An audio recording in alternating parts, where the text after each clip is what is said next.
जब वो CEO wife मुझे देखती है तो मैं सारे डॉक्यूमेंट्स छोड़कर उसकी कंपनी के ह्यूज ग्रुप के खिलाफ पूरा कॉन्फ्रंटेशन करने के लिए तैयार होता हूँ, जिस पर उसे अचानक एहसास होता है कि उसका हस्बैंड मैं ही हूँ और वो खुद को कंट्रोल नहीं कर पाती है। लेकिन जैसे ही वो डिवोर्स पेपर देखती है जो मैं उसे देता हूँ, वो एकदम फ्रीज हो जाती है, जिस पर लिखा होता है कि मैं एम्प्टी हैंड्स चला जाऊंगा, यहाँ तक कि चाइल्ड कस्टडी भी छोड़ दूंगा। हमारी मैरिज कब से सिर्फ नाम की रह गई है और मैं इसे अब और कंटिन्यू नहीं करना चाहता हूँ। जिस पर मैं कहता हूँ, साइन कर दो, ये हम दोनों के लिए बेहतर है। तुम और तुम्हारी मॉम दोनों चाहती हो कि जियांग कान्ह नियन तुम्हारा सन इन लॉ बने, तो मैं खुद ही उसके लिए जगह छोड़ देता हूँ। ये कहकर मैं उस केज से बाहर निकल जाता हूँ जिसे फैमिली कहा जाता है, जिसके बाद मुझे लगता है कि वो समझदारी दिखाएगी और डिवोर्स साइन कर देगी, लेकिन वो फिर से उसे फाड़ देती है। मैं बचपन से ही सु फैमिली में सन इन लॉ बनने के लिए पाला गया था और 20 साल की एज में मेरी शादी टोथन उयन से हो जाती है। फिर 22 साल की एज में हमारा एक बेटा होता है, सोनियम थन। वो बिल्कुल तोथन उयन जैसा है, हमेशा क्वाइट रहता है और कभी खुद से मेरे पास नहीं आता। लेकिन कल रात पहली बार वो खुद मेरे पास आता है और कहता है, पापा,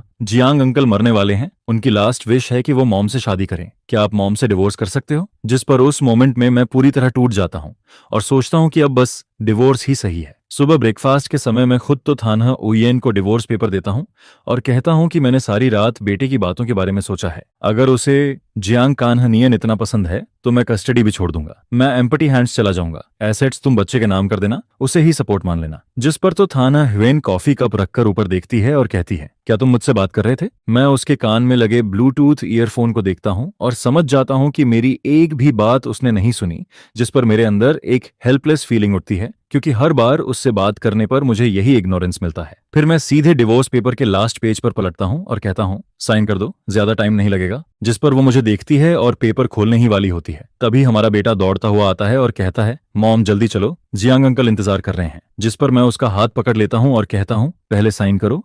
और तब वो फाइनली मेरी तरफ देखती है, जैसे उसे उम्मीद नहीं थी कि मैं इतना फोर्सफुल हो जाऊंगा। साइड में खड़ा बेटा उसे जल्दी करने को कहता रहता है, जिस पर वो कहती है, ठीक है, मैं साइन करती हूँ, और बिना कुछ पढ़े ही तुरंत साइन कर देती है। फिर दोनों जल्दी से वहां से चले जाते हैं और मैं उन्हें और नहीं देखता, बल्कि अपना नाम उसके सिग्नेचर के पास लिख देता हूँ। मेरी और टोथन हुएन की नेम्स इस लाइफ में 2 बार साथ आती हैं, पहली बार मैरिज सर्टिफिकेट पर और दूसरी बार इस डिवोर्स पेपर पर, जिस पर साइन करने के बाद भी मेरा हाथ हल्का सा कांपता रहता है। इसके बाद मैं पेपर्स को लॉयर को भेज देता हूँ और ऊपर जाकर अपना सामान पैक करने लगता हूँ, जिस पर क्लोजेट भरा हुआ होता है, लेकिन उसमें एक भी कपड़ा ऐसा नहीं होता जो मुझे पसंद हो, और उसे इसका कभी एहसास भी नहीं हुआ। 16 साल की एज से पहले मैं केयर फ्री था, हंसता था, बंजी जंप करता था, रेसिंग पसंद करता था।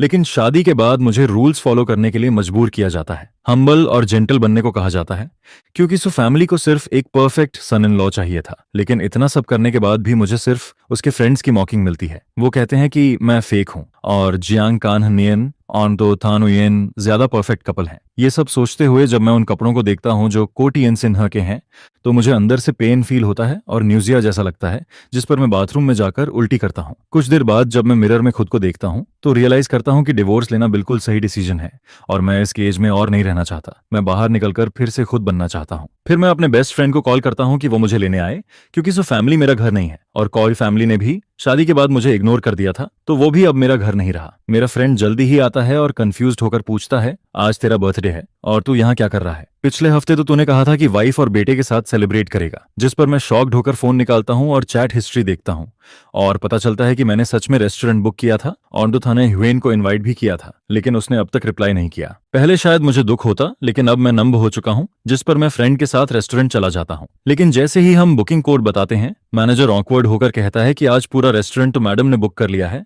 और वो अपने सन के साथ कॉटियन सिन का बर्थडे सेलिब्रेट कर रही हैं और वो हमें डबल रिफंड देने की बात करता है। जिस पर मैं कहता हूं कि रिफंड की जरूरत नहीं है, असली कॉटियन सिन है तो मैं हूं। लेकिन जैसे ही हम हॉल के अंदर जाते हैं, हमें दूर से एक हैप्पी फैमिली की हंसी सुनाई देती है। हम देखते हैं कि तो थाना ह्वेन और कोनिम थान जियांग कांग नियन को बर्थडे विश कर रहे होते हैं, जिस पर वो कहते हैं, आपको हर खुशी मिले, और बेटा कहता है, जियांग अंकल आप मॉम से शादी करो और मेरे डैड बन जाओ। ये देखकर मैं उन्हें खुश बैठा देखता हूँ और नोटिस करता हूँ कि तो थान उयेन की नजरें जियांग कान्ह नियन से हटती ही नहीं है और मेरा बेटा भी उसकी चेयर खींचता है, उसके कपड़े ठीक करता है। 5 साल की शादी में तोथन हुयेन को मेरा बर्थडे तक याद नहीं था, जिस पर मेरा फ्रेंड ये सब देखकर सह नहीं पाता और मुझे पानी देता है। फिर मैं उसे बताता हूँ कि मैंने डिवोर्स साइन कर दिया है, जिस पर वो तुरंत मुझे घर ले जाता है। मैं नहीं रोता, लेकिन वो रोने लगता है और गुस्से में तो थान यूएन को गालियां देता है और कहता है कि कोनिम थान भी अनग्रेटफुल है। वो कहता है कि 5 साल से मैं सिर्फ उन्हीं दोनों के लिए जी रहा हूँ, ना कोई काम ना सोशल लाइफ।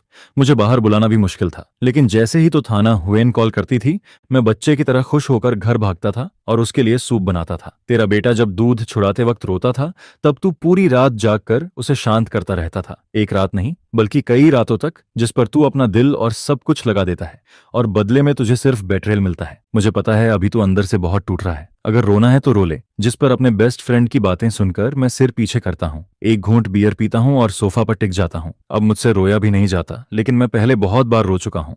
जब तो माओ ने मुझे रूल्स सिखाने के लिए दबाया था, जब मैं तो थन हुयन से दिल की बात करता था और वो इग्नोर कर देती थी, और जब मैं रात 12 बजे तक उसका इंतजार करता था लेकिन वो घर नहीं आती थी, तब भी मैं टूटता था। और जब को निमथान को रात में फीवर आता है, मैं उसे संभालता हूँ, उसे कॉल करता हूँ, लेकिन वो फोन काट देती है। जिस पर मैं फिर भी उम्मीद करता रहता हूँ कि कभी तो वाइफ हस्बैंड जैसा रिलेशन होगा, एक केयरिंग फादर और लविंग फैमिली बनेगी, लेकिन उन्होंने कभी मेरी तरफ देखा तक नहीं। 5 साल बीत जाते हैं और मुझे बहुत पहले ही समझ जाना चाहिए था। इसके बाद नशे में मैं गहरी नींद में चला जाता हूँ और अगली सुबह अचानक तो थान यूएन का कॉल आता है, जिसकी आवाज अभी भी स्लीपी और भारी लगती है। जिस पर वो पूछती है मेरा वो नेकलेस कहाँ है। मैं कैजुअली जवाब देता हूँ ड्रेसिंग रूम के पहले ड्रॉर में है। फिर वो पूछती है इयररिंग्स कहाँ है, जिस पर मैं कहता हूँ उसके नीचे वाले ड्रॉर में है। ये सब बोलने के बाद अचानक मुझे रियलाइज होता है कि हम डिवोर्स लेने वाले हैं और मुझे अब ये सब करने की जरूरत नहीं है। जिस पर मैं उसे रिमाइंड करता हूँ कि मेड से साफ सफाई करवा लिया करे, आगे कुछ चाहिए हो तो उनसे पूछ लेना, क्योंकि हम जल्द ही डिवोर्स लेने वाले हैं और ऐसे कॉल करना ठीक नहीं है। ये सुनकर वो हल्का सा हंसती है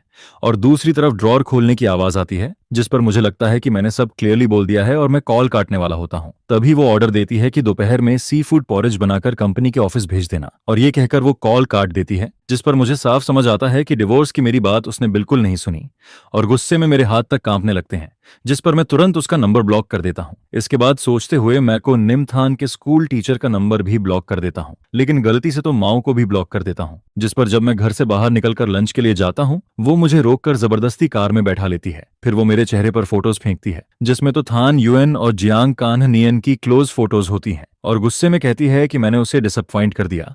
उसने मुझे 16 साल की एज से ट्रेन किया, लेकिन मैं अपनी वाइफ का दिल नहीं जीत पाया। फोटो के शार्प एज से मेरी गर्दन कट जाती है और खून निकलने लगता है। जिस पर मुझे याद आता है कि जब मुझे सन इन लॉ चुना गया था, तब लोग मेरी लक से जेलस होते थे, लेकिन असल में मैंने उसी दिन अपनी फ्रीडम खो दी थी। 16 साल की एज से मैं सिर्फ परफेक्ट कॉटियन सिन्ह बनने के लिए जीता हूँ। दबाव इतना था कि सांस लेना मुश्किल हो जाता है। जिस पर 12th में मैं जानबूझकर रिबेलियस बनता हूँ, रिलेशनशिप करता हूँ ताकि ये मैरिज टूट जाए, लेकिन तो थान यूएन कुछ नहीं कहती। भले ही हमारी शादी को 5 साल हुए हैं, लेकिन मैं 10 साल से कंट्रोल हो रहा हूँ और अब मैं और नहीं सह सकता। जिस पर मैं साफ कहता हूं कि हमने डिवोर्स साइन कर दिया है, मैं कस्टडी नहीं ले रहा और एम्प्टी हैंड्स जा रहा हूं। अगर आपको पसंद नहीं तो कोई और सन इन लॉ ढूंढ लीजिए। ये कहकर मैं कार से उतर जाता हूं, जिस पर तो माओ शॉकर्ड होकर एक पल रुकती है और फिर मेरा हाथ पकड़ लेती है, लेकिन मैं हंस पड़ता हूं और कहता हूं कि मुझे अब किसी चीज का डर नहीं है। सन इन लॉ बनना कभी मेरे लिए ऑनर नहीं था। फिर मैं अपनी स्लीव उठाता हूं और अपनी रिस्ट के पुराने स्कार्स दिखाता हूं, जिस पर वो डर कर मेरा हाथ छोड़ देती है और मैं कहता हूं कि मैं कभी को टीएन सिन बनना नहीं चाहता था और 10 साल तक हर रात मैं चिल्लाता था कि कोई मुझे बचा ले, लेकिन अब मुझे समझ आता है कि मुझे खुद ही खुद को बचाना होगा। ये कहकर मैं कार से उतरता हूं। इस बार वो मुझे रोकती नहीं, लेकिन मेरे अंदर की बेचैनी अभी भी खत्म नहीं होती। जिस पर मैं अपनी रेड सुपर कार निकालता हूं और तेज स्पीड में ड्राइव करता हूं, लेकिन जैसे ही मैं क्रॉस रोड पार करता हूं, मेरी कार सामने से आ रही एक मर्सिडीज से टकरा जाती है, जिसका नंबर प्लेट फेमिलियर होता है और वो तो थान यूएन की कार होती है। दूसरी कार से उसका असिस्टेंट उतरता है और मुझे देखकर शॉक्ड हो जाता है, क्योंकि सबको मेरी एक फिक्स्ड इमेज पता है कि मैं एक काम और सिंपल आदमी हूँ। रेसिंग करना मेरे लिए अजीब लगता है। मैं कुछ एक्सप्लेन नहीं करता, बस इंश्योरेंस पेपर देता हूँ और कहता हूँ जितना डैमेज है बता देना, और सनग्लासेस पहनकर वहां से निकल जाता हूँ। असिस्टेंट वापस जाकर तो थान यूएन को बताता है कि दूसरी कार मैं चला रहा था, जिस पर वो बस ठंडे अंदाज में कहती है चलो, जैसे उसे कोई फर्क ही नहीं पड़ता। लेकिन 3 घंटे बाद हम फिर से मिलते हैं, जब वो अपने पार्टनर के साथ रेसिंग ट्रैक पर आती है, जहां एक red racing car first position जीतती है। और ड्राइवर जब उतरता है तो उसका टॉल और अट्रैक्टिव लुक सबका ध्यान खींचता है, जिस पर खुद तो थाना हुएन भी इम्प्रेस्ड हो जाती है। लेकिन जैसे ही वो हेलमेट हटाता है, असिस्टेंट शॉक्ड होकर कहता है, ये तो कॉ टिएन सिन्हा है। जिस पर तो थाना हुएन कुछ नहीं कहती, लेकिन आसपास की लड़कियों की नजरें उस पर देखकर वो हल्का सा अनकंफर्टेबल फील करती है। और मैं जब उसकी नजरों को नोटिस करता हूँ तब भी मैं उसकी तरफ नहीं देखता, क्योंकि सालों से जब भी हम कैजुअली मिलते हैं वो मुझे ऐसे इग्नोर करती है जैसे मैं कोई स्ट्रेंजर हूँ। इसलिए जब रेसिंग इवेंट के ऑर्गेनाइजर्स हमें इंट्रोड्यूस करते हैं, मैं भी ऐसे बिहेव करता हूँ जैसे मैं तो थान उयन को जानता ही नहीं हूँ। जिस पर लोग कहते हैं कि तोटोंग से मिलकर अच्छा लगा, लेकिन वो हमेशा की तरह कोल्ड एक्सप्रेशन बनाए रखती है और माहौल ऑकवर्ड हो जाता है। तभी जियांग कान्हनियन की आवाज आती है, थान उयन, काम खत्म हुआ या नहीं? अगर हो गया हो तो चलो कंपनी में लंच करते हैं। जिस पर मैं पीछे मुड़कर देखता हूँ और उसे कार से उतरते हुए देखता हूँ। वो आते ही तो थाने ह्वेन की कमर पकड़ लेता है जैसे वहां कोई और है ही नहीं, और मुझे देखकर हल्की सी स्माइल भी देता है, जैसे उसे लगता है कि मैं उसका राइवल बनने के लायक भी नहीं हूँ। जिसके बाद वो दोनों वहां से चले जाते हैं और आसपास के लोग कहते हैं कि तोतोंग काम पर भी जियांग कान्हनियन को साथ रखती है। उनका रिलेशनशिप सच में बहुत स्ट्रांग है। जिस पर उसका असिस्टेंट मुझे अजीब नजरों से देखता है, जैसे सोच रहा हो कि दुनिया में मुझ जैसा यूजलेस आदमी भी होता है। मैं कुछ नहीं कहता और सीधा रेसिंग ट्रैक से निकल जाता हूँ और तुरंत लॉयर को कॉल करता हूँ कि डिवोर्स सर्टिफिकेट कब मिलेगा। जिस पर वो कहता है कुछ दिन और लगेंगे, और मैं सोचता हूँ कि 10 साल वेट कर चुका हूँ तो 7 दिन और सही। लेकिन मेरा माइंड अभी शांत ही हुआ था कि तो थाना ह्वेन के असिस्टेंट का कॉल आता है, जो पूछता है कि आप कब चीजें लेकर आएंगे, और बताता है कि स्कूल टीचर कह रही हैं आपका फोन रीचेबल नहीं है और बच्चे का हैंडमेड होमवर्क अभी तक नहीं पहुंचा। जिस पर मुझे याद आता है कि डिवोर्स की बात से पहले मैं मोबाइल में वीडियो देखकर उसके लिए नीडल और थ्रेड से हैंडमेड वर्क बना रहा था, और जब मैं घर से निकला था तब वो आधा ही बना था। मैं आसमान में उड़ते हुए फ्री क्लाउड्स को देखता हूँ और सीधे कह देता हूँ कि सी फूड पॉरेज अब नहीं मिलेगा और आगे से मैं कुछ भी नहीं लाऊंगा, और कॉन इम थान के बारे में भी अब मैं कुछ नहीं संभालूंगा, इसलिए मुझे कांटेक्ट मत करना। और ये कहकर मैं असिस्टेंट का नंबर भी ब्लॉक कर देता हूँ। दूसरी तरफ असिस्टेंट परेशान होकर तो थान यूएन को बताता है कि मैंने कॉल काट दिया और अब कांटेक्ट नहीं हो रहा, शायद मैंने उसे ब्लॉक कर दिया है। जिस पर वो खुद फोन निकालकर मुझे मैसेज भेजती है, तुम क्या कर रहे हो? लेकिन अगले ही मोमेंट रेड नोटिफिकेशन आता है कि वो अब मेरी फ्रेंड लिस्ट में नहीं है, पहले रिक्वेस्ट भेजनी होगी। जिस पर असिस्टेंट चैट हिस्ट्री देखता है और नोटिस करता है कि लास्ट मैसेज भी 1 हफ्ते पुराना है। फिर वो कैजुअली कहता है कि जांग चनयन और सर का बर्थडे एक ही दिन है, यानी कल सर का भी बर्थडे था, क्या गिफ्ट नहीं देना चाहिए? जिस पर तोथन उयन बिना इंटरेस्ट के कहती है, ध्यान नहीं दिया। असिस्टेंट को यह जवाब सुनकर भी हैरानी नहीं होती, क्योंकि चैट हिस्ट्री में वो कभी रिप्लाई नहीं करती। लेकिन फिर वो गुस्से में कहती है कि एक बर्थडे गिफ्ट भेज दो, तुम देख लो क्या सही रहेगा। असिस्टेंट जी मैडम कहकर बाहर निकल जाता है और गिफ्ट अरेंज करने लगता है। शाम को मुझे वही गिफ्ट मिलता है जो उसका असिस्टेंट लाकर देता है और कहता है कि ये तो टोंग की तरफ से है, जिस पर मैं उसे लेने से मना कर देता हूँ, क्योंकि मुझे समझ नहीं आता कि अब गिफ्ट देने का मतलब क्या है। बर्थडे तो गुजर चुका है, और वैसे भी पिछले 10 साल से मेरी एक ही विश थी, फ्रीडम, और अब डिवोर्स के साथ वो विश वैसे भी पूरी हो रही है। जिस पर मैं सोचता हूँ कि इन 7 दिनों में हमारा कोई कनेक्शन नहीं रहेगा। लेकिन तभी तो मौ का मैसेज आता है। वो कहती है कि वो डिवोर्स में इंटरफियर नहीं करेगी, लेकिन जब तक डिवोर्स पूरा नहीं होता उसका ग्रैंडसन किसी भी तरह अफेक्ट नहीं होना चाहिए। जिस पर मुझे अजीब लगता है, क्योंकि खुद बच्चे ने ही डिवोर्स के लिए कहा था। लेकिन उसके बाद वो लगातार मैसेज करती है कि वीकेंड पर मुझे वैसे ही मेन हाउस आना होगा और बच्चे के साथ टाइम स्पेंड करना होगा, क्योंकि तोथन उयन को भीड़ पसंद नहीं है। शादी के बाद हम दोनों मेन हाउस से अलग विला में रहते थे, लेकिन बच्चे के बाद हर वीकेंड हम उसे मेन हाउस लेकर जाते थे। और आज शुक्रवार है, जिस पर नॉर्मली मैं ही स्कूल से उसे लेने जाता हूँ, तो थाना उयन हमेशा बिजी रहती है, रात 10 बजे से पहले घर नहीं आती। लेकिन इस बार जब मैं मेन हाउस पहुंचता हूँ वो पहले से वहां होती है। मैं उसे इग्नोर करता हूँ और सीधे ऊपर जाने लगता हूँ, लेकिन वो मुझे रोककर पूछती है, बर्थडे गिफ्ट पसंद आया? मैं उसे देखता हूँ और समझ जाता हूँ कि उसे ये भी नहीं पता कि मैंने गिफ्ट एक्सेप्ट ही नहीं किया। लेकिन ये भी कोई नई बात नहीं है, क्योंकि वो मुझे हमेशा इग्नोर करती है। मैं ज्यादा बात नहीं करना चाहता और बस हल्का सा सिर हिला देता हूँ। लेकिन तभी वो ऑर्डर देती है कि कोनिम थान जियांग कान्हनियन के लिए प्रोटेक्शन चार्म बना रहा है, तुम जाकर उसे पूरा करने में हेल्प करो। ये सुनकर मुझे अंदर से झटका लगता है। क्या बर्थडे गिफ्ट के साथ ये कंडीशन भी आती है? जिस पर मैं बिना कुछ बोले उसे इग्नोर करता हूँ और ऊपर चला जाता हूँ। वो पीछे से बस देखती रहती है और कुछ नहीं कहती। ऊपर जाकर मैं देखता हूँ कि कोनिम थान डेस्क पर बैठा है और नाइफ से बहुत ध्यान से कार्विंग कर रहा है, और उसके सामने एक ऑलरेडी बना हुआ चार्म रखा होता है जिसे वो कॉपी कर रहा होता है। मेरे कदमों की आवाज सुनकर वो ऊपर देखता है, लेकिन तुरंत उस फिनिश्ड चार्म को उठा लेता है और कहता है, ये मॉम ने जियांग अंकल के लिए बनाया है, आप इसे मत लेना। जिस पर मेरा दिल जोर से दर्द करता है। जिस बच्चे को मैंने अपनी लाइफ से ज्यादा इंपॉर्टेंस दी वो आज मुझे चोर समझ रहा है। जिस पर मैं उसे देखता हूँ और उसके चेहरे में तो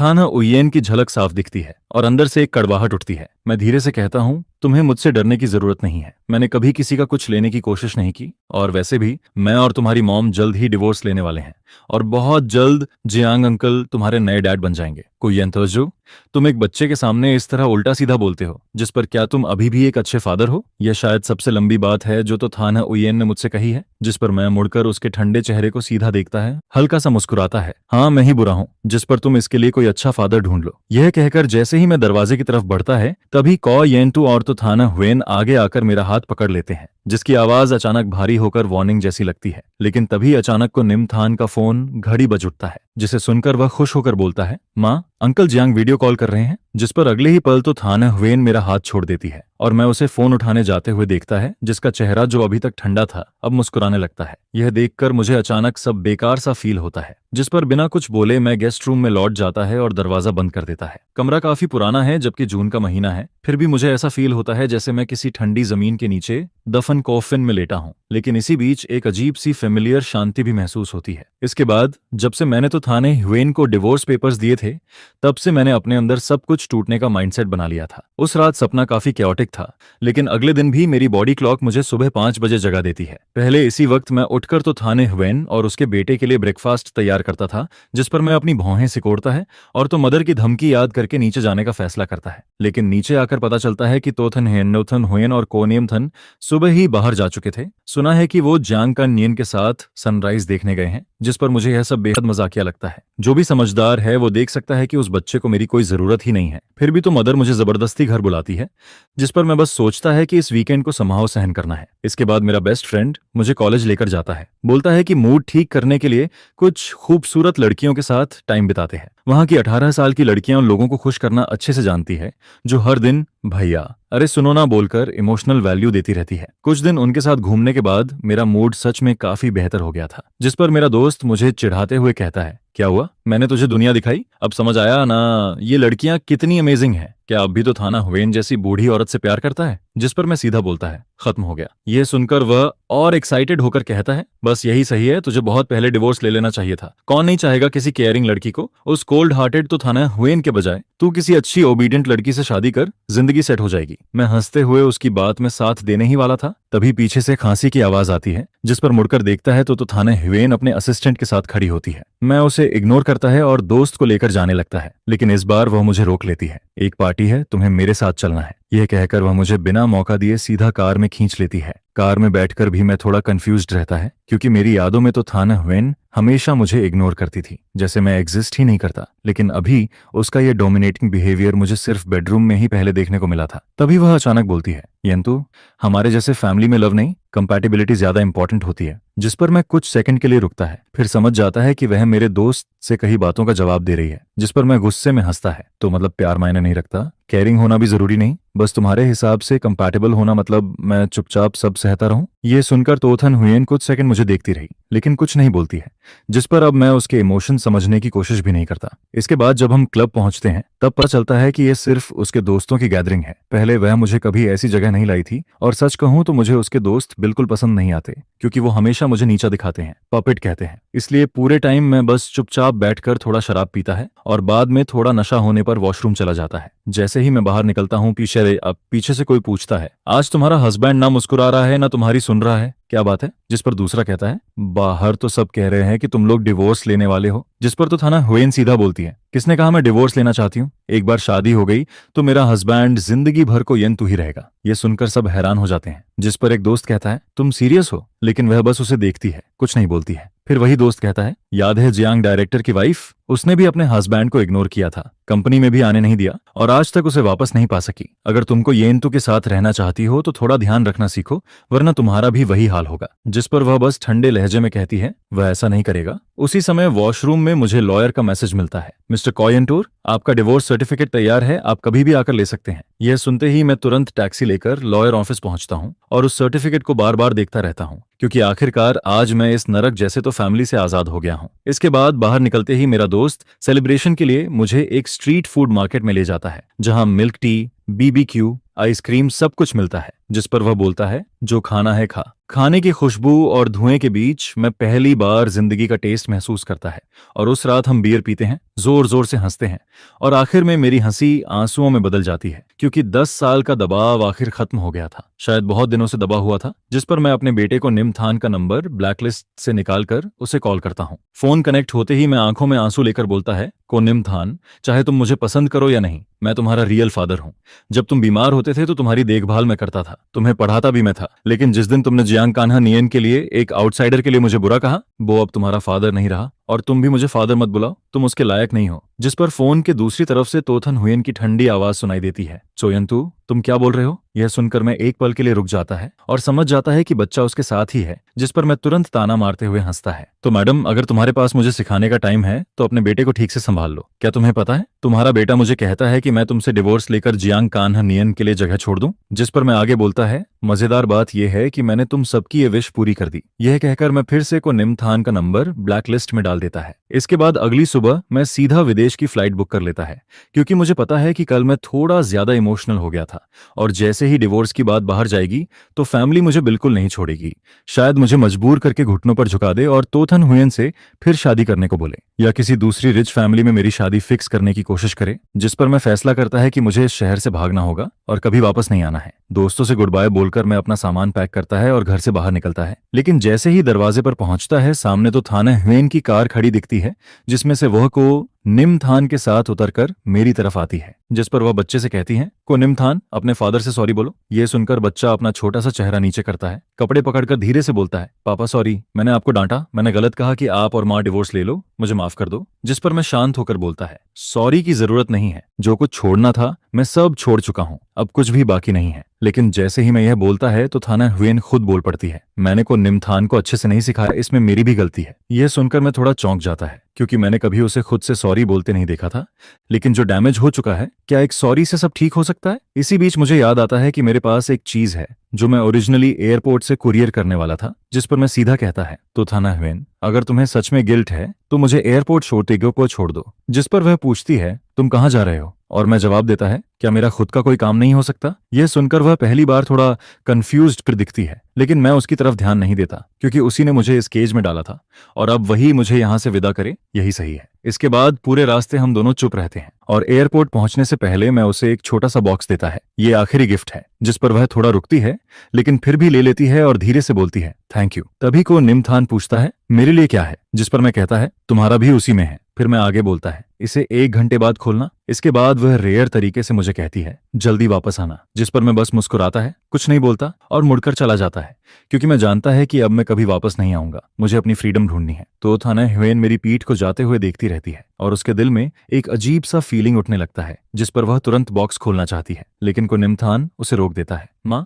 हमने प्रॉमिस किया है, 1 घंटे बाद खोलेंगे। इसके बाद 1 घंटे तक वह कुछ भी काम में फोकस नहीं कर पाती, बार बार उस बॉक्स को देखती रहती है, और आखिरकार टाइम पूरा होने पर को निमथान जल्दी से बॉक्स खोलता है। माँ, इसमें क्या है? जैसे ही बॉक्स खुलता है तो थाना हुयन मुड़कर देखती है, और अंदर सिर्फ एक डिवोर्स सर्टिफिकेट रखा होता है। बच्चा उसे देखकर पूछता है, माँ ये क्या है? ये तो गिफ्ट होना चाहिए था। जिस पर तोथन हुयन का दिमाग एकदम ब्लैंक हो जाता है। वह तुरंत बॉक्स छीन लेती है और उसके हाथ कांपने लगते हैं। अंदर रखा वो लाल सर्टिफिकेट उसे ऐसे दिखता है जैसे कोई इंसान जो हमेशा घर में था, लेकिन जिसे हमेशा इग्नोर किया गया। जिस पर उसके दिल में अचानक डर पैदा होता है, और वह गहरी सांस लेकर उसे खोलती है।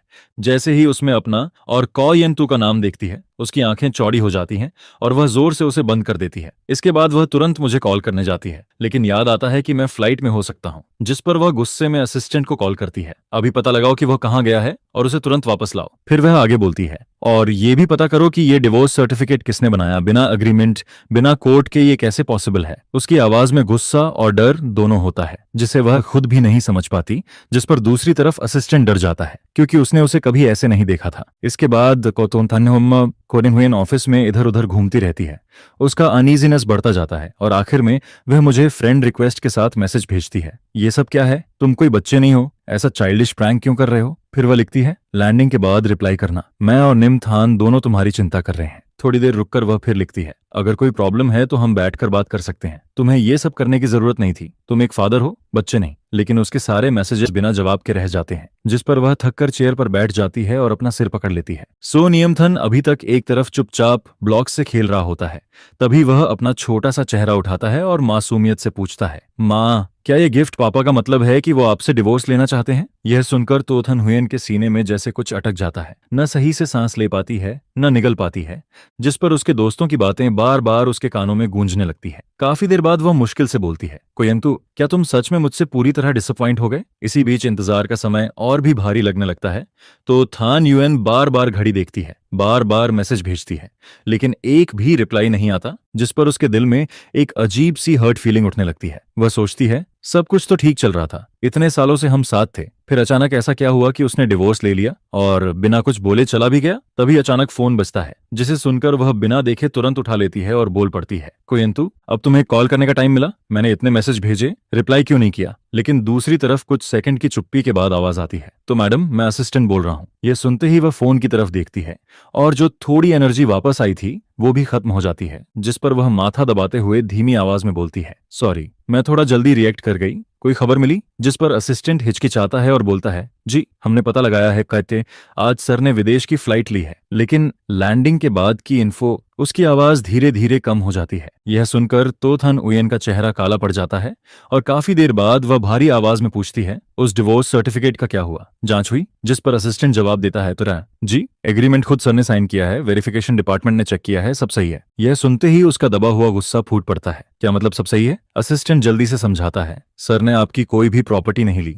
जॉइंट एसेट्स भी उन्होंने अपने हिस्से से सबको निमथान के नाम कर दिए और इसे चाइल्ड सपोर्ट बताया है, उन्होंने कस्टडी भी नहीं मांगी। यह सुनकर असिस्टेंट खुद भी घबरा जाता है, क्योंकि उसने कभी इतना क्लीन डिवोर्स नहीं देखा था, जहां कोई कुछ भी न ले, बस चुपचाप चला जाए। उधर तोथन हुयन फोन काट देती है, हाथ में फोन पकड़े काफी देर तक बैठी रहती है, समझ नहीं पाती कि जो शादी इतनी स्टेबल लग रही थी वो अचानक टूट कैसे गई। जिस पर वह धीरे से खुद से पूछती है, कोई तो तुम्हें आखिर किस बात की डिससैटिस्फैक्शन थी? तभी स्टडी रूम का दरवाजा थोड़ा खुलता है और निमथान अंदर आता है। उसके पैरों से लिपटकर एक्साइटेड होकर बोलता है, माँ, मैंने अंकल जियांग से पूछा, डिवोर्स का मतलब है मुझे नया पापा मिलेगा, तो आप जल्दी अंकल जियांग से शादी कर लो, मैं उन्हें नया फादर बनाना चाहता हूँ। यह सुनकर तोथन हुयन को यह बात बहुत चुभती है और पहली बार वह गुस्से में बोलती है, तुम्हें क्या पता, आगे से ऐसी बात मत कहना, तुम्हारा सिर्फ एक ही फादर है, कोई नया नहीं। जिस पर बच्चा डर जाता है और रोते हुए बोलता है, मुझे नया फादर चाहिए, मुझे वो पुराने वाले नहीं चाहिए, वो तो बस नैनी जैसे है। यह सुनकर तो थाना हुयन का गुस्सा और बढ़ जाता है। ये सब किसने सिखाया तुम्हें? उसे समझ आता है कि एक 3 साल का बच्चा खुद ये सब नहीं बोल सकता, जरूर किसी ने उसके दिमाग में ये बातें डाली हैं। लेकिन इमथान गुस्से में भाग जाता है, मुझे माँ पसंद शासन नहीं, अगर नया फादर नहीं दोगी तो मैं घर नहीं आऊंगा। तो थाना हुयन उसे रोकने ही वाली होती है, तभी फोन बजता है और इस बार जियांग कान्ह नियन का कॉल होता है, जिस पर वह 1 सेकंड रुकती है और बेटे को छोड़कर कॉल उठा लेती है। फोन उठाते ही जियांग कान्ह नियन की आवाज आती है, थाना हुयन, मैंने सुना तुम और कोयेंटू डिवोर्स ले रहे हो, क्या ये सच है या बच्चे की बात है? जिस पर वह थककर बोलती है, ये गलत फहमी है, मैं डिवोर्स नहीं लूंगी, कुछ और काम है। जिस पर वह बोलता है, आज हम निमथान को एम्यूजमेंट पार्क ले जाने वाले थे फायरवर्क्स देखने, तुम लोग गायब हो गए तो पूछा। जिस पर वह कहती है, सॉरी, मैं भूल गई, अगली बार चलेंगे। फोन रखने के बाद उसे पता चलता है कि निमथान गायब हो चुका है, लेकिन वह ज्यादा ध्यान नहीं देती, क्योंकि घर में इतने सर्वेंट्स है कि उसे लगता है बच्चा सेफ ही होगा। लेकिन कुछ ही देर में पता चलता है कि बच्चा सच में गायब हो गया है। सीसीटीवी में सिर्फ इतना दिखता है कि वह अकेला बाहर चला गया। यह देखकर तोथन उयन पूरी सिटी में उसे ढूंढने लगती है, लेकिन कहीं भी उसका पता नहीं चलता। जिस पर वह बार बार मुझे कॉल करती है, लेकिन हर बार सिर्फ यही सुनाई देता है, the number you are calling is switched off. आखिर में मजबूर होकर वह मेरे दोस्त का नंबर निकलवाती है और कॉल करती है, हेलो, मैं तो थान युएन बोल रही हूँ, क्या कोयेंटू ने तुमसे कांटेक्ट किया? अगर हाँ तो उसे बोलो तुरंत मुझसे बात करे, क्योंकि उसके डिवोर्स की वजह से निमथान गायब हो गया है। अगर उसमें एक फादर की भी जिम्मेदारी बची है तो उसे तुरंत वापस आना होगा। लेकिन वो अभी अपनी बात पूरी भी नहीं करती, जिस पर मेरा फ्रेंड अचानक से इम्पेशेंट होकर उसे बीच में ही लाउडली इंटरप्ट कर देता है, रुक रुक रुक, बच्चा गायब हुआ है तो जाकर पुलिस को रिपोर्ट कर। येंटू को ढूंढने से क्या फायदा है? क्या वो उस बच्चे से टेलीपैथी से जुड़ी हुई है, जो अभी वापस आते ही उसका एग्जैक्ट लोकेशन ट्रैक कर लेगी और तुरंत टेलीपोर्ट होकर उस अनग्रेटफुल बच्चे के पास पहुंच जाएगी? और फिर वो ये भी बोलती है कि डिवोर्स की वजह से बच्चा गायब हुआ, जिसे सुनकर वो तुरंत पलटकर कहता है कि ये डिवोर्स तुम्हारी ही मजबूरी से हुआ था ना, और वैसे भी डिवोर्स होना सही ही था, क्योंकि तुम और वो अनग्रेटफुल बच्चा दोनों ही अच्छे नहीं हो। इसके बाद फोन अचानक कट हो जाता है, लेकिन उसी पल फिर से रिंग होने लगता है, जिस पर पता चलता है कि कॉल जियांग कान नियन का है। तो थान हुएन जल्दी से कॉल उठाती है, लेकिन बस इतना ही सुन पाती है कि कोई निम थान को किडनैप करने की कोशिश कर रहा है, उसे छोड़ दो, केयरफुल रहो। जिस पर अचानक कॉल कट हो जाता है। यह सुनते ही तो थान हुएन तुरंत लोगों को जियांग कान नियन के फोन सिग्नल को ट्रैक करने के लिए भेज देती है, और फिर जब वो लोग लोकेशन पर पहुंचते हैं तो देखते हैं कि जियांग कान्ह नियन और को निम थान दोनों ही अनकॉन्शियस पड़े होते हैं। हाईवे के किनारे ढलान पर जियांग कान्ह नियन के शरीर पर कई स्क्रैचेस होते हैं। उसका हाल बहुत बुरा लग रहा होता है, लेकिन वो फिर भी को निम थान को अपनी बाहों में कसकर प्रोटेक्ट किए होता है, और बच्चे को बस चेहरे पर थोड़ा सा डर्ट लगा होता है, बाकी उसे कोई इंजरी नहीं होती, जिसे देखकर वहां मौजूद हर इंसान इमोशनल हो जाता है। जिस पर तोथन उयन के हाथ जो साइड में ढीले पड़े होते हैं वो धीरे से टाइटन होते हैं और फिर ढीले पड़ जाते हैं, और वो सबसे पहले दोनों को एम्बुलेंस में भेज देती है। फिर फ्लैशिंग रेड ब्लू लाइट्स को दूर जाते हुए देखती है, और आखिरकार अपने असिस्टेंट से कहती है कि जियांग कान्ह नियन पिछले कुछ दिनों से क्या कर रहा था, इसकी पूरी डिटेल निकालो, कोई भी क्लू मिस नहीं होना चाहिए। ये सुनकर असिस्टेंट पहले थोड़ा शॉक्ड होता है, लेकिन फिर उसे रियलाइज होता है कि तो बॉस पूरे शहर में ढूंढने के बाद भी यंग मास्टर निमथान को नहीं ढूंढ पाई थी, तो फिर जियांग कान्ह नियन ने कैसे ढूंढ लिया। और फिर वो सोचता है कि इतने सर्वेंट्स होने के बावजूद एक 3 साल का बच्चा बिना किसी को पता चले कैसे बाहर जा सकता है, और अगर ये किडनैप था तो किडनैपर्स ने रैंसम क्यों नहीं मांगा, बल्कि बच्चे को हाईवे पर छोड़ दिया। जिस पर साफ दिखता है कि इतने सालों के बिजनेस एक्सपीरियंस के बाद तो थाना हुएन इतनी ऑब्वियस बातों पर डाउट कैसे नहीं करेगी। फिर बहुत जल्दी उसे प्रूफ मिल जाता है कि इस किडनैपिंग का मास्टरमाइंड खुद जियांग कान्ह नियन ही है, जिस पर वो डॉक्यूमेंट्स को हाथ में लेकर काफी देर तक चुप रहती है, और फिर पुलिस स्टेशन से केस फाइल वापस ले लेती है। इसके बाद वो कामली कहती है कि इस बात को बाहर मत जाने देना, सारे एविडेंस डिस्ट्रॉय कर दो, मैं नहीं चाहती कोई तीसरा इंसान इसके बारे में जाने, और बाहर यही कहा जाएगा कि जियांग चान नियन ने नियम थान को बचाया है। यह सुनकर असिस्टेंट पूरी तरह शॉक्ड रह जाता है, क्योंकि उसे समझ नहीं आता कि क्या तो बॉस अपने ही बेटे के किडनैपर को प्रोटेक्ट कर रही है। लेकिन इससे पहले कि वो कुछ समझ पाता तो थान हुएन हॉस्पिटल के कॉरिडोर के एंड में गायब हो जाती है। फिर वो पेशेंट रूम का डोर खोलती है, जहां जियांग कान्ह नियन बेड पर टिककर बैठा होता है। उसका चेहरा पैल लग रहा होता है, जिसे देखकर वो हल्का सा फ्रॉन करती है, और उसकी नजरों में सस्पिशन नजर आता है। जिस पर जियांग कान्ह नियन हल्की खांसी के साथ वीक आवाज में पूछता है कि नियम थान कैसा है, वो ठीक तो है ना, वो अभी इतना छोटा है, ये सब उसके लिए बहुत बड़ा ट्रॉमा हो सकता है।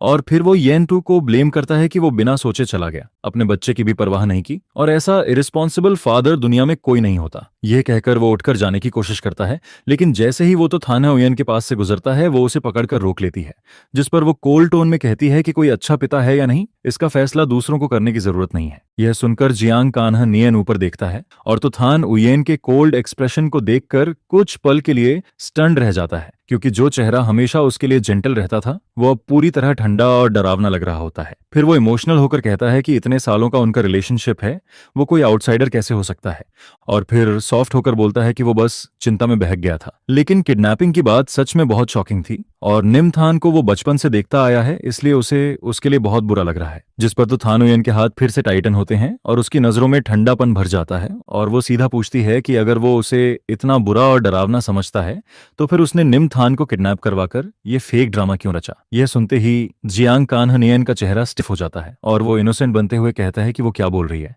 लेकिन तो थान उयन कुछ एक्सप्लेन नहीं करती, बस उसकी नजरों में डिसअपॉइंटमेंट साफ दिखती है, और वो कहती है कि प्रूफ वो ऑलरेडी डिस्ट्रॉय कर चुकी है, और अब वो उसके सामने या येन टू के सामने कभी ना आए। इसके बाद वो कहती है कि वो उसे एब्रॉड भेज देगी और उसकी फ्यूचर लाइफ भी सेटल कर देगी, लेकिन वो वापस कभी ना आए। यह कहकर वो जाने लगती है, लेकिन जियांग कान्ह नियन पीछे से उसे पकड़ लेता है और कहता है कि उसे मत छोड़ो, अगर उसने कुछ गलत किया है तो वो बदल सकता है, क्योंकि इतने सालों से वो साथ हैं। लेकिन तो थाना हुएन बिल्कुल भी अफेक्ट नहीं होती, और उसका हाथ पकड़कर उसे हटाने लगती है, जिस पर वो पैनिक होकर कहता है कि उससे शादी कर लो। फिर वो जस्टिफाई करता है कि वो बस जल्दी में था, और वो सिर्फ उस इंसान से शादी करना चाहता है जिससे वो प्यार करता है, और वो ये भी कहता है कि वो नियम थान को भी अपनाएगा। यह सुनकर तोथन उयन उसका हाथ झटक देती है और कोल्ड आइज से कहती है कि जिसे वो प्यार करता है वो तो उसकी डेड सिस्टर होनी चाहिए थी। जिस पर वो तुरंत कहता है कि वो हमेशा उसी से प्यार करता था, क्योंकि इतने सालों से वही उसके साथ थी, उसका ख्याल रखती थी, उसके बर्थडे तक याद रखती थी, और उसे कॉल करते ही सामने आ जाती थी। यह सुनते ही अचानक तो थाना हुएन के अंदर कुछ टूटता है, और वो पीछे हटती है और कहती है कि उसने जो भी किया वो सिर्फ अपनी सिस्टर की लास्ट विश की पूरी करने के लिए किया, और उसका उसके लिए कोई रोमांटिक फीलिंग नहीं है। और शादी का तो सवाल ही नहीं उठता।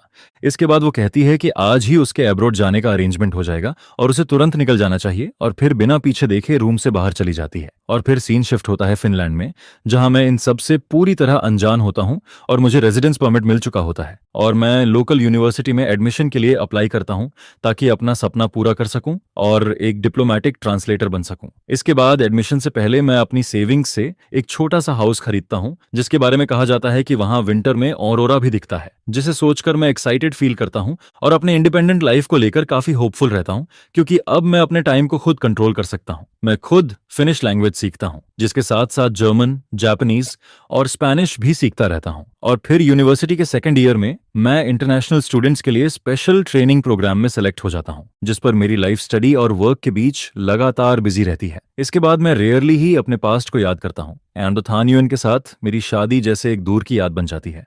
और यहाँ इस जगह पर मैं सिर्फ खुद होता हूँ, एक कंप्लीटली इंडिपेंडेंट इंडिविजुअल। फिर फिनलैंड में 5वें साल में मैं सक्सेसफुली एम्बेसी में जॉब हासिल कर लेता हूँ और एक डिप्लोमेटिक ट्रांसलेटर बन जाता हूँ। लेकिन मुझे ये बिल्कुल भी पता नहीं होता कि इन 6 सालों में तो थान हियन ने मुझे ढूंढना कभी बंद नहीं किया होता। इसके बाद टो ग्रुप के सीईओ ऑफिस में असिस्टेंट एक्साइटेड होकर कहता है कि टो बॉस को सर के बारे में खबर मिल गई है। वो अभी फिनलैंड एम्बेसी में है, जिस पर तो थाना ह्वेन तुरंत खड़ी हो जाती है और उसके चेहरे पर लंबे समय बाद खुशी नजर आती है। यह देखकर असिस्टेंट भी शॉक्ड रह जाता है, क्योंकि उसने पिछले 6 सालों में तो बॉस को कभी मुस्कुराते नहीं देखा होता, और डिवोर्स के बाद तो बड़े बड़े कॉन्ट्रैक्ट साइन करने पर भी वो कभी ऐसे स्माइल नहीं करती थी। जिस पर तोथन उयन बाहर जाने लगती है, लेकिन डोर तक पहुंचकर वापस मुड़ आती है और कहती है कि मुझे उसकी करंट डिटेल्स चाहिए, तुरंत अरेंज करो। जिसे सुनकर असिस्टेंट तुरंत काम पर लग जाता है। इसके बाद उसके दिल में खुशी की लहर उठती रहती है और वो खुद को रोक नहीं पाती। हल्की सी मुस्कान उसके चेहरे पर आ जाती है और उसकी नजर डेस्क पर रखी 3 लोगों की फैमिली फोटो पर जाती है,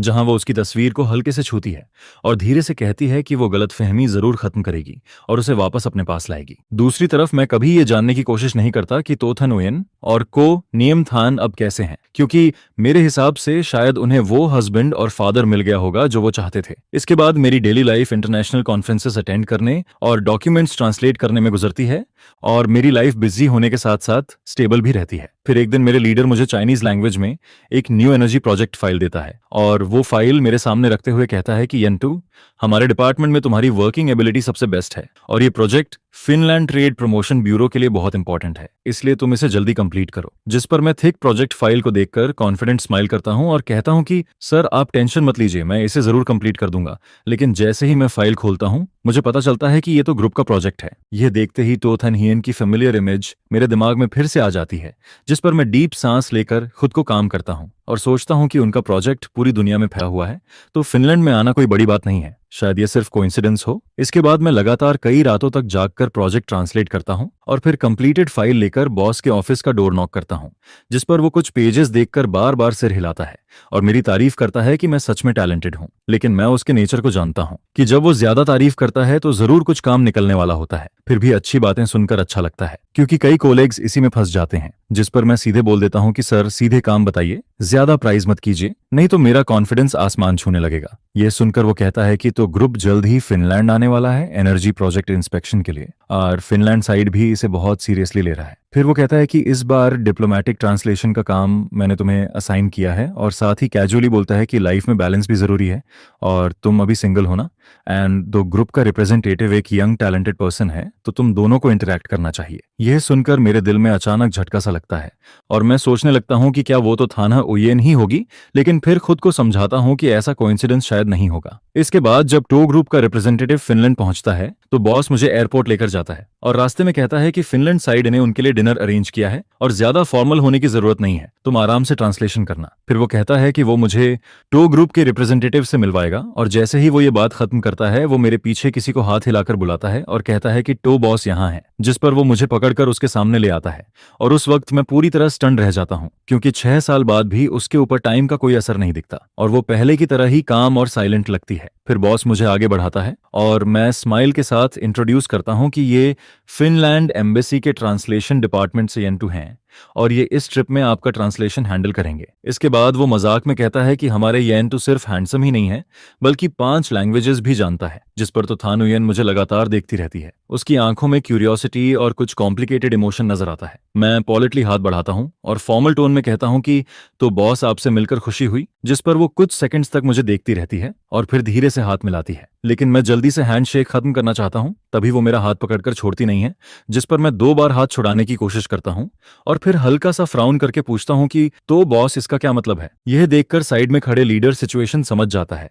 और मजाक में कहता है कि हमारे ट्रांसलेटर का चार्म ऐसा है कि कोई भी इंप्रेस हो जाए, शायद तो बॉस भी एक्सेप्शन नहीं है। जिस पर तो थन हुयेन की आंखें थोड़ी डार्क हो जाती हैं और वो हल्का सा ऑकवर्ड स्माइल देती है और फिर मेरा हाथ छोड़ देती है। इसके बाद डिनर शुरू हो जाता है और मैं उस पर ज्यादा ध्यान नहीं देता क्योंकि मेरे लिए ये सिर्फ फॉर्मल इंटरेक्शन है और वो यहाँ मेरे लिए नहीं आई है। फिर मैं खुद को संभाल कर उसके पास बैठ जाता हूँ और कामली हर सेंटेंस ट्रांसलेट करता रहता हूँ, जिस पर वो एलिगेंट पोस्चर में बैठी होती है और ध्यान से सुनते वक्त हल्का सा चेहरा मेरी तरफ मोड़ती है। यह देखकर मैं एक पल के लिए रुक जाता हूँ क्योंकि हमारी शादी के 5 सालों में उसने कभी मुझे इतने ध्यान से नहीं सुना था, जिस पर मेरे अंदर हल्का सा दर्द उठता है। लेकिन वो उसके लिए नहीं बल्कि खुद के लिए होता है, क्योंकि उन सालों में मेरा बॉडी तो फैमिली के सन इन लॉ के लेबल के नीचे जैसे कैद रहता है और मेरी सोल अपनी फ्रीडम खो चुकी होती है, जिस पर अब आखिरकार मैं उससे बाहर निकल आता हूँ। तभी तो थाना हुयेन की आवाज फिर से सुनाई देती है और वो फिनलैंड के टैक्स सिस्टम और लेबर लॉ के बारे में पूछती रहती है। उसकी आवाज धीमी और स्टेडी होती है और हर सेंटेंस के बाद वो चुपचाप मुझे देखती रहती है। उसकी नजरें गहरी और फोकस्ड होती हैं, जिस पर मैं इंस्टिंक्टिवली उसकी नजरों से बचता हूं और पूरी तरह प्रोफेशनल रहते हुए अपना काम करता रहता हूं और इस तरह आज की डिनर मीटिंग स्मूथली कंप्लीट होती है। इसके बाद जब हम विदा लेते हैं, फिनलैंड के मौसम के हिसाब से मैं अपना स्कार्फ टाइट करता हूं, ग्लव्स पहनता हूं और कैजुअली तो थान हुयेन से हाथ मिलाता हूं और कहता हूं कि तो बॉस को इंप्रेशन अच्छा रहा। ये बोलकर मैं मुड़कर जाने लगता हूं, लेकिन जैसे ही मैं कार का डोर खोलता हूं, पीछे से वो मुझे नाम लेकर बुलाती है, जिस पर मैं रुक जाता हूं लेकिन पीछे मुड़कर नहीं देखता और चुपचाप उसके अगले वर्ड्स का इंतजार करता हूं। फिर ठंडी हवा चलती है और मेरी उंगलियां थोड़ी सुन्न होने लगती हैं। तभी उसकी आवाज फिर से आती है और वो पूछती है कि क्या मेरे पास उससे कहने के लिए कुछ नहीं है, जिस पर उसकी आवाज में हल्की सी अजीब सी सैडनेस महसूस होती है, जिस पर मेरा दिल एक पल के लिए हिलता है। लेकिन मैं खुद को समझाता हूं कि ये सिर्फ फिनलैंड की ठंडी रात की वजह है और मैं कामली कहता हूं कि तो बॉस, डिनर में जो ट्रांसलेशन था वो मैं पूरा कर चुका हूं और बाकी बातों के लिए मेरे पास कुछ भी कहने को नहीं है। लेकिन वो मुझे ऐसे जाने नहीं देना चाहती और उसकी यूजुअल काम वॉइस में थोड़ा अर्जेंसी आ जाता है और वो कहती है कि येंतु, तुमने उस समय बिना बताए डिवोर्स कर लिया। क्या तुमने नियम थान की फीलिंग्स के बारे में भी नहीं सोचा? और अब 6 साल हो गए, वो 9 साल का हो चुका है, क्या तुम्हें उसकी याद नहीं आती? यह सुनकर मैं मुड़ता हूं और बिना एक्सप्रेशन बदले हल्की सी स्माइल के साथ कहता हूं कि एक ऐसा बच्चा जो अपने फादर की सैक्रिफाइस को इग्नोर करता है, उसे याद करने लायक क्या है? और फिर सार्कास्टिकली बोलता हूं कि अब तो शायद वो बहुत खुश होगा क्योंकि उसे नया फादर मिल गया होगा। जिस पर बर्फ के कण तो थाना हुयेन के कंधे पर गिरते रहते हैं और वो मुझे कंफ्यूजिंग नजरों से देखती है। फिर धीरे से साई लेकर मेरी तरफ बढ़ती है और रेयर सॉफ्ट टोन में कहती है कि निम थान ने कभी भी तुम्हारी सैक्रिफाइस इग्नोर नहीं की। वो बस छोटा था और उसे प्यार जताना नहीं आता था। और फिर वो कहती है कि उसका कोई नया फादर नहीं है, उसका फादर सिर्फ तुम ही हो सकते हो। जिस पर मैं उसके चेहरे को देखता हूं और अंदर से हल्की सी हंसी आती है। फिर मैं कामली कहता हूं कि किसी को प्यार करना उम्र पर डिपेंड नहीं करता और तुम और को निम थान जियांग कान्ह नियन के बर्थडे याद रखते थे, उसके लिए गिफ्ट्स बनाते थे, तो तुम दोनों को प्यार करना आता है, बस तुम लोग मुझसे प्यार नहीं करते थे। इसके बाद मैं कार के सहारे टिककर उसे देखता हूं और सोचता हूं कि अगर मैं अभी भी उसका हस्बैंड होता तो क्या वो मेरे सामने ऐसे खड़ी होकर मुझे इतना कुछ बोलने देती? फिर मैं खुद पर हल्का सा हंसता हूं, जिस पर वो पूछती है कि मैं क्यों हंस रहा हूं, लेकिन मैं उसकी नजरों की परवाह नहीं करता और कहता हूं कि अगर कुछ फनी लगे तो हंसना नॉर्मल है। फिर मैं साफ कहता हूं कि चाहे हमारा डिवोर्स हुआ हो या नहीं, हम दोनों के बीच ऐसा रिलेशन नहीं है कि हम पास्ट को याद करें और तुम्हें मेरे बारे में बहुत कम पता है और मुझे भी तुम्हारे साथ जुड़ी चीजों को याद करने में कोई इंटरेस्ट नहीं है। यह कहकर मैं उसकी हेजिटेशन को इग्नोर करता हूं और कार में बैठकर वहां से निकल जाता हूं। इसके बाद घर पहुंचकर मैं शावर लेता हूं और बेड पर लेटते ही एक्सट्रीम टायर्डनेस फील करता हूं और जल्दी ही सो जाता हूँ। लेकिन रात में अचानक नेबर के डॉग के जोर जोर से भौंकने की आवाज आती है, जिस पर मेरी नींद खुल जाती है और मैं डीप ब्रेथ लेकर खुद को काम करता हूँ। फिर जैकेट पहनकर विंडो के पास जाता हूँ और वहां मैं देखता हूँ कि तोथान हुएन अभी भी वही ब्लैक ड्रेस पहनकर मेरे घर के बाहर खड़ी होती है, जिसे देखकर मुझे समझ नहीं आता कि उसे मेरा एड्रेस कैसे मिला। फिनलैंड की सर्द रात में टेम्परेचर माइनस में होता है और उसके कपड़ों को देखकर लगता है कि अगर वो पूरी रात बाहर रही तो सुबह तक वो आइस स्टैचू बन जाएगी, जिस पर चाहे मुझे समझ नहीं आता कि वो क्या चाहती है। लेकिन फिर भी मैं डोर खोलकर उसे अंदर बुला लेता हूँ, क्योंकि मैं नहीं चाहता कि वो मेरे घर के बाहर मर जाए। इसके बाद फायरप्लेस के पास मैं उसे एक कप कॉफी देता हूँ और वो इतनी ठंडी होती है कि उसका शरीर अनकंट्रोलेबली कांपता रहता है और दोनों हाथों से कप पकड़कर धीरे धीरे नॉर्मल होती है और फिर मुझे देखकर स्माइल करती है और थैंक्स कहती है, जिस पर मैं थोड़ा ऑब्जर्व करता हूँ, क्योंकि वो बहुत कम ही मेरे सामने मुस्कुराती थी। ज्यादातर टाइम उसका एक्सप्रेशन कोल्ड ही रहता था। फिर मैं सीधे पूछता हूँ कि आखिर वो चाहती क्या है, जिस पर वो नीचे देखती है और उसकी आईलैशेस पर जमी बर्फ धीरे धीरे मेल्ट होती है और उसकी आवाज हल्की कांपती है और वो पूछती है कि हमारा डिवोर्स क्यों हुआ। यह सुनकर मैं उसे घूर कर देखता हूँ और वो भी कामली मुझे देखती है। उसकी आंखों में रियल कंफ्यूजन होता है, लेकिन मेरे अंदर इमोशंस उलझ जाते हैं। फिर मुझे एहसास होता है कि हमारे 5 साल की शादी जैसे उसके लिए कभी एग्जिस्ट ही नहीं करती थी, जिस पर मैं डीप साई लेता हूँ और अंदर ही अंदर रिग्रेट करता हूँ कि मैंने उसे अंदर क्यों आने दिया। फिर वो हेजिटेशन के बाद मेरा नाम लेती है, येंतु, जिसे सुनकर मुझे अजीब लगता है, क्योंकि वो पहली बार मुझे इतनी सीरियसनेस से बुला रही होती है, वो भी डिवोर्स के 6 साल बाद। जिस पर मैं सार्कास्टिक नजरों से उसे देखता हूँ और कहता हूँ कि तोथाना हुएन, क्या तुमने कभी सोचा कि इस डिवोर्स की जिम्मेदारी तुम्हारी भी हो सकती है? यह सुनते ही उसका चेहरा स्टिफ हो जाता है और उसकी आंखों में कंफ्यूजन दिखता है, क्योंकि वो हमेशा प्रिविलेज्ड लाइफ जीती आई है और हर चीज आसानी से कंट्रोल कर लेती है, इसलिए उसे कभी आसपास की चीजों की परवाह नहीं रही। जिस पर मुझे लगता है कि मैं शायद उन फ्यू लोगों में से हूं जो उसके कंट्रोल से बाहर निकल जाते हैं और अचानक मेरी आंखें थोड़ी नम हो जाती हैं। लेकिन मैं तुरंत खुद को संभाल लेता हूं। फिर मैं कामली कहता हूं कि डिवोर्स से पहले मैंने उसे कई बार कहा था कि अगर वो और नियमथान जांगचैनहनियन को पसंद करते हैं तो मैं डिवोर्स के लिए रेडी हूं और नियमथान की कस्टडी भी छोड़ दूंगा और हमारी जॉइंट प्रॉपर्टी भी उसे दे दूंगा। नियमथान के नाम ट्रांसफर कर दो और मुझे एक ऐसा बाप समझ लो जो वेलकम नहीं है। ये सब छोड़कर बच्चे की परवरिश के लिए पैसे मान लो। यह बात मैं साफ साफ हर वर्ड में उसे बोलता हूँ। जिस पर इतना कहते हुए मैं तोथन उयन की तरफ देखता हूँ और पूछता हूँ, क्या तुम्हें याद है? जिस पर तोथन उयन का हाथ जो कप पकड़ रहा होता है अचानक टाइट हो जाता है। उसकी आईब्रो सिकुड़ती हैं, जैसे वो याद करने की कोशिश कर रही हो, लेकिन उसकी आंखों में जो कंफ्यूजन दिखता है वो साफ बता देता है कि उसे कुछ भी याद नहीं आता। जिस पर मुझे ये रिजल्ट पहले से ही पता होता है, क्योंकि उसने कभी भी एक हस्बैंड के तौर पर मेरी बातों को सीरियसली सुना ही नहीं था और उस समय उसके लिए मैं सिर्फ नाम का पार्टनर था। जिस पर तोथन हुएन सिर झुका लेती है और उसकी वॉइस गिल्ट और रिग्रेट से भरी होती है। सॉरी, मुझे सच में याद नहीं कि तुमने ये बातें कभी कही थी, शायद उस वक्त मैं बिजी थी, लेकिन क्या ये ही रीजन है कि तुमने मुझसे डिवोर्स लिया? मैं सच में ऐसा रीजन एक्सेप्ट नहीं कर सकती। जिस पर मैं सीधा पूछता हूँ, तो फिर हर रात जब तुम घर आती थी तुम्हारे कपड़ों पर जो परफ्यूम की स्मेल होती थी उसका क्या ये रीजन डिवोर्स के लिए काफी नहीं है? ये सुनकर तोथन हुएन का चेहरा एकदम फ्रीज हो जाता है और वो जैसे मेरी बातों में कॉन्ट्राडिक्शन पकड़ने की कोशिश करती है, लेकिन फिर भी डिसबिलीफ में सिर हिला देती है। जियांग कान्हानियन की वजह से तुमने मुझसे डिवोर्स लिया। जिस पर उसकी आवाज में शॉक और भी बढ़ जाता है, जैसे उसे ये बात और भी ज्यादा अब्सर्ड लगती है, जबकि मेरा बच्चा बस कोल्ड तरीके से कॉफी पीते हुए सिर हिलाता है। हाँ, हर दिन तुम जियांग कान्हानियन की स्मेल लेकर घर आती थी और नियमथान तो हर वक्त चाहता था कि अंकल जियांग उसका नया डैड बने। फिर मैं कहता हूँ, क्या मैं अब भी शेमलेस होकर इस फैमिली का सन इन लॉ बना रहूं जो मुझे कभी चाहिए ही नहीं था? जिस पर तोथन हुएन का चेहरा पहली बार पूरी तरह पेल पड़ जाता है और वो पूछती है, तो तुम मुझ पर चीटिंग का शक करते हो? जिस पर मैं एक उंगली उठाकर उसके सामने हिलाता हूँ, ये शक नहीं है। जब तुम बिना किसी हेजिटेशन के जियांग कान्हानियन को हर इवेंट में ले जाती हो और दूसरों से उसे इंट्रोड्यूस करवाती हो, जब तुम्हारे फ्रेंड्स मेरा मजाक उड़ाते हैं और कहते हैं कि तुम दोनों ज्यादा कंपैटिबल हो, और जब तुम जल्दी से उसके पास जाने के लिए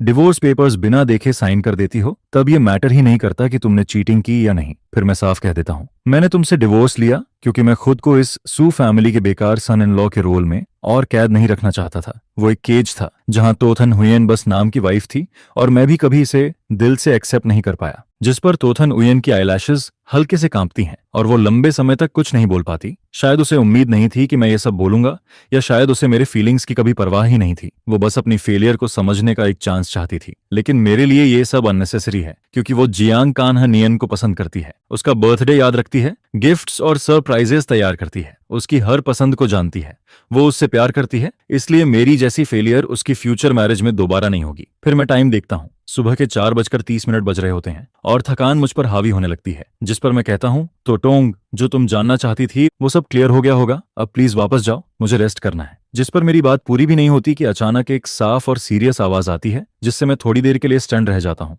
और मेरे गले में अटकी बातें भी बाहर नहीं निकल पाती। तो थाना हुएन मुझे बिना पलक झपकाए देखती है। आई एम सॉरी, मुझे नहीं पता था कि जिन छोटी छोटी बातों पर मैंने ध्यान नहीं दिया उन्होंने तुम्हें इतना हर्ट किया, ये मेरी गलती है, आई एम सॉरी। जिस पर मुझे यह सुनकर थोड़ा फनी लगता है, क्योंकि एक ऐसी तो थाने हुएन जो हमेशा खुद को सबसे ऊपर समझती है, उससे अपॉलॉजी सुनना शायद मेरे लिए ही पॉसिबल था। लेकिन तभी वो मेरी सोच को काटते हुए कहती है, लेकिन एक बात है जिससे मैं एग्री नहीं करती, मैंने चीटिंग नहीं की और मुझे जियांग कान्हा नियन बिल्कुल भी पसंद नहीं है। मैं उसकी केयर सिर्फ अपनी सिस्टर की लास्ट विश पूरी करने के लिए करती हूँ, और जब लोग उसे मेरा हस्बैंड कहते हैं तो मैं उसे करेक्ट नहीं करती, क्योंकि अगर मेरी सिस्टर जिंदा होती तो वो सच में उसका हस्बैंड होता। जिस पर मैं कोल्ड तरीके से कहता हूँ, अब ये सब मैटर नहीं करता। यह सुनकर उसकी आंखों में हर्ट साफ दिखता है, लेकिन वो तुरंत कहती है, नहीं, ये बहुत इंपॉर्टेंट है। इन 6 सालों में जब तुम गए थे, मैं और निमथान तुम्हें बहुत मिस करते हैं। मैं चाहती हूँ कि हम अपने बीच की गलतफहमियां खत्म करें और तुम वापस घर आ जाओ। जिस पर एक पल के लिए मुझे लगता है कि वो मजाक कर रही है। मैं 10 साल तक फ्रीडम के लिए स्ट्रगल करता हूँ और अब वो मुझे वापस उसी फैमिली में लौटने को कह रही है, जिस पर मैं खुद को रोक नहीं पाता और जोर से हंसने लगता हूँ। उसके चेहरे पर फिर शौक दिखता है, जैसे उसे समझ ही नहीं आता कि मैं क्यों हंस रहा हूँ। जिस पर मैं अपनी आंखों के कोने से आंसू पोंछता हूँ, डीप सांस लेकर खुद को काम करता हूँ और कहता हूँ, तो थानुयन, क्या तुम मजाक कर रही हो? मैंने मुश्किल से तुमसे डिवोर्स लिया है, अब मेरी अपनी करियर है, तो मैं क्यों वापस आऊं और आकर करूंगा क्या? फिर मैं आगे बोलता हूँ, क्या फिर से एक नैनी की तरह तुम्हारे लिए भागता रहूं, रोज तुम्हारी कंपनी में जाकर तुम्हें कोई बेवकूफी भरा सी फूड पॉरेज देकर खुश करूं? अगर तुम्हें अपनी सिस्टर की लास्ट विश पूरी करनी है तो जियांग कान्ह नियन का ध्यान रखो, मुझे इसमें घसीटने की जरूरत नहीं है, क्योंकि मैं ना तुम्हारी सिस्टर का कर्जदार हूं, न जियांग कान्हा नियन का, और ना ही तुम्हारा। जिस पर वो कुछ और कहना चाहती है, लेकिन मैं दरवाजे तक पहुंच जाता हूं और उसे जोर से खोल देता हूं। ठंडी हवा और बर्फ अंदर आने लगती है और मैं कहता हूं, बाहर निकलो, मुझे दूसरी बार कहने पर मजबूर मत करो। जिस पर आखिरकार तोथन हुएन वहां से चली जाती है और मैं बिस्तर पर गिरता हूं, लेकिन थकान के बावजूद भी मुझे नींद नहीं आती। मैं पूरी रात जागता रहता हूं। फिर सुबह खुद को संभाल कर मिनिस्ट्री ऑफ फॉरेन अफेयर्स में अपने ट्रांसलेशन के काम पर जाता हूं, लेकिन ऑफिस पहुंचते ही मैं अपने बॉस को सामने खड़ा देखता हूं, जो धीरे से कहता है, येंत्सु, भले ही तुमने यहां ज्यादा समय नहीं बिताया, लेकिन तुम्हारा वर्क एटीट्यूड बहुत अच्छा है और तुम्हारी एबिलिटी भी स्ट्रांग है। इस बार सु ग्रुप फिनलैंड में न्यू एनर्जी प्रोजेक्ट शुरू करना चाहता है, जो दोनों देशों के रिलेशन के लिए फायदेमंद है। जिस पर वो आगे बताता है, फिनलैंड के लीडर्स इस मौके पर तो टोंग के साथ हमारे देश आकर इंस्पेक्शन करना चाहते हैं और अभी एक अकॉम्पेनिंग ट्रांसलेटर की कमी है। मैंने तुम्हारा नाम रिकमेंड किया है। इस बार तुम हमारे मिनिस्ट्री की तरफ से रिप्रेजेंट करते हुए वापस देश जाओगे। तुम विदेश गए हुए भी लगभग 6 साल हो चुके हैं। इस मौके पर फैमिली से मिलकर आ जाओ। यह सुनकर मैं मुस्कुराते हुए सुनता हूँ, लेकिन अंदर ही अंदर मेरा मन जोर से चिल्लाता रहता है। जिस पर मैं सोचता हूँ कि ये सब तो थाना उयेन की वजह से हुआ है। वो आते ही इतनी सारी प्रॉब्लम्स खड़ी कर देती है, जिसके बाद मजबूरी में मैं हल्की मुस्कान के साथ खड़ा हो जाता हूँ। मैडम, आप टेंशन मत लीजिए, मैं टास्क जरूर कंप्लीट करूंगा। यह बोलकर उसी दोपहर मैं तो थान यूएन और इंस्पेक्शन टीम के साथ प्राइवेट जेट से वापस देश लौटने लगता हूँ। जिस पर पता नहीं किसने सीटिंग अरेंज की होती है कि मेरे और तो थान ह्यूएन के बीच सिर्फ एक आर्मरेस्ट का डिस्टेंस होता है। जिस पर मैं थकान में अपनी आंखों को दबाता हूँ और मुंह फेर लेता हूँ, उसकी तरफ देखना भी नहीं चाहता, जबकि हम दोनों ने पूरी रात नहीं सोया होता। फिर भी उसके चेहरे पर जरा भी थकान नहीं दिखती। थोड़ी देर बाद अचानक मेरे ऊपर एक सॉफ्ट और थिक ब्लैंकेट डाल दिया जाता है, जिस पर तो थाना उयेन बहुत केयरफुली उसे एडजस्ट करती है, जैसे मुझे जगाना नहीं चाहती हो। लेकिन मैं सोया नहीं होता, बस उसे देखना अवॉइड कर रहा होता हूँ। मेरे लिए वो कभी एक ऐसी इंसान थी जिसे मैं दिल से पसंद करता था और एडमायर करता था, लेकिन वही मेरे लिए एक केज भी बन गई थी, जिस पर डिवोर्स पेपर्स साइन करने के उसी पल से हमारे बीच का रिश्ता पूरी तरह खत्म हो चुका था। लेकिन मुझे उम्मीद नहीं थी कि प्लेन से उतरते ही मैं उस इंसान को देखूंगा जिससे अब सिर्फ खून का रिश्ता बचा है। निमथान अपनी ग्रैंडमदर का हाथ पकड़े वेटिंग एरिया में खड़ा होता है, जो अब 9 साल का हो चुका है, और उसकी आंखें रो रो कर लाल हो चुकी होती हैं। जैसे ही वो मुझे देखता है, जोर से चिल्लाता है, पापा। जिस पर इंस्पेक्शन टीम के लीडर्स एक दूसरे को कंफ्यूज्ड होकर देखते हैं और कोई धीरे से पूछता है कि ये क्या हो रहा है। जिस पर मैं काम तरीके से मुस्कुराते हुए कहता हूँ, ये बच्चा शायद अपने पापा से बिछड़ गया है। जिस पर बगल में खड़ी तो थन हुएन धीमी आवाज में कहती है, तो उसे फिनिश लैंग्वेज समझ आती है। सोनियम थन मेरी तरफ दौड़ने की कोशिश करता है, लेकिन उसकी ग्रैंडमदर उसे पकड़कर रोक लेती है और वो लेडी अपनी इमेज बनाए रखते हुए उसे वहां से ले जाती है। जिस पर साफ समझ आता है कि वो हमें मिलाने नहीं आई थी। शायद वो नियम थान का यूज करके मुझसे कुछ करवाना चाहती थी, लेकिन अब मेरे पास उसकी बात मानने की कोई वजह नहीं होती। इसके बाद कुछ दिन तक फिनलैंड डेलीगेशन के साथ तो ग्रुप का विजिट स्मूथली चलता है, क्योंकि काम के मामले में तो थाने हुएन कभी गलती नहीं करती, लेकिन जैसे ही इंस्पेक्शन खत्म होता है वो सीधे मेरे पास आ जाती है। क्या तुम मेरे साथ घर चलकर नियम थान से मिलना चाहोगे? वो तुम्हें बहुत मिस करता है। यह सुनकर मैं हल्की आवाज में कहता हूँ, मुझे मिस करता है? मैं तो बस नाम का बाप था। वो तो मुझे पहले से पसंद नहीं करता था और अब मैं 6 साल तक गायब रहा तो उसे मुझसे और नफरत होनी चाहिए। फिर मैं आगे कहता हूँ, वैसे भी उसे जियांग कान्हा नियन को अपना डैड बनाना पसंद है, तो तुम उसी से शादी कर लो। इससे तुम्हारी विश भी पूरी हो जाएगी और तुम्हारा फ्यूचर हस्बैंड भी बच्चे का ख्याल रख लेगा। जिस पर तो थाने हुएन थक कर एक लंबी सांस लेती है। क्या हमें ऐसे ही बात करनी पड़ेगी? मैं सीधे उसकी आंखों में देखकर कहता हूँ, अगर तुम्हें पसंद नहीं तो हम बात ही नहीं करते। यह बोलकर मैं अपना सामान उठाता हूँ और सीधे होटल लौट जाता हूँ,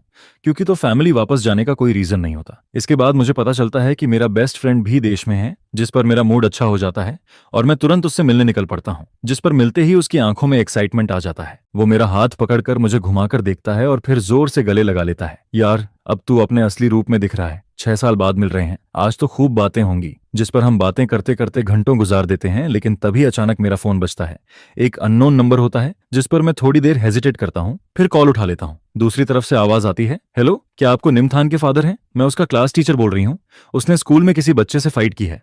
मैंने उसकी मदर को कॉल किया था, लेकिन उन्होंने कहा कि आपसे कांटेक्ट करूं। जिस पर मेरा फ्रेंड इरिटेट होकर फोन छीन लेता है और कहता है, गलत नंबर है, और कॉल काट देता है। फिर वो मुझसे कहता है, तो थाना हुएन पागल है क्या? तुम दोनों का डिवोर्स हो चुका है, तुम्हारे पास कस्टडी भी नहीं है और तुम अभी अभी लौटे हो। ये सब जानबूझकर ट्रबल क्रिएट कर रही है। लेकिन उसकी बात खत्म भी नहीं होती कि फोन फिर से बजने लगता है। जिस पर मैं दोबारा कॉल उठाता हूँ और इस बार टीचर की आवाज में अर्जेंसी होती है। क्या आप कौन इमथान के फादर हैं? प्लीज जल्दी स्कूल आ जाइए। बड़ों की प्रॉब्लम्स बच्चों की मेंटल ग्रोथ को अफेक्ट नहीं करनी चाहिए, और उसने एक बच्चे का सिर भी फोड़ दिया है। सामने वाले पेरेंट्स उसे हॉस्पिटल ले जाने के लिए आपको बुला रहे हैं। जिस पर मजबूरी में मैं और मेरा दोस्त तुरंत स्कूल पहुंचते हैं, जहां टीचर्स ऑफिस में कई बच्चे खड़े होते हैं। सबके साथ उनके पेरेंट्स होते हैं, लेकिन को निमथान के पीछे कोई नहीं होता। जिस पर इंजर्ड बच्चे के पेरेंट उसे पकड़कर गुस्से में चिल्लाता है, तू इतना वायलेंट क्यों है? तेरे बाप ने तुझे सिखाया नहीं कि किसी को मारना नहीं चाहिए। उसकी बात खत्म भी नहीं होती कि बाकी बच्चे भी हंसने लगते हैं और एक बच्चा जोर से बोलता है, इसके पास तो बाप ही नहीं है। यह सुनकर को निमथान की आंखें लाल हो जाती हैं और वो गुस्से में एक छोटे भेड़िए की तरह फिर से लड़ने को दौड़ पड़ता है, जिससे साफ लगता है कि उसे प्रॉपर मार्शल आर्ट्स ट्रेनिंग दी गई है। लेकिन सामने वाले बच्चे के पास पेरेंट्स का सपोर्ट होता है। फिर अचानक उसकी नजर दरवाजे पर खड़े मुझ पर पड़ती है।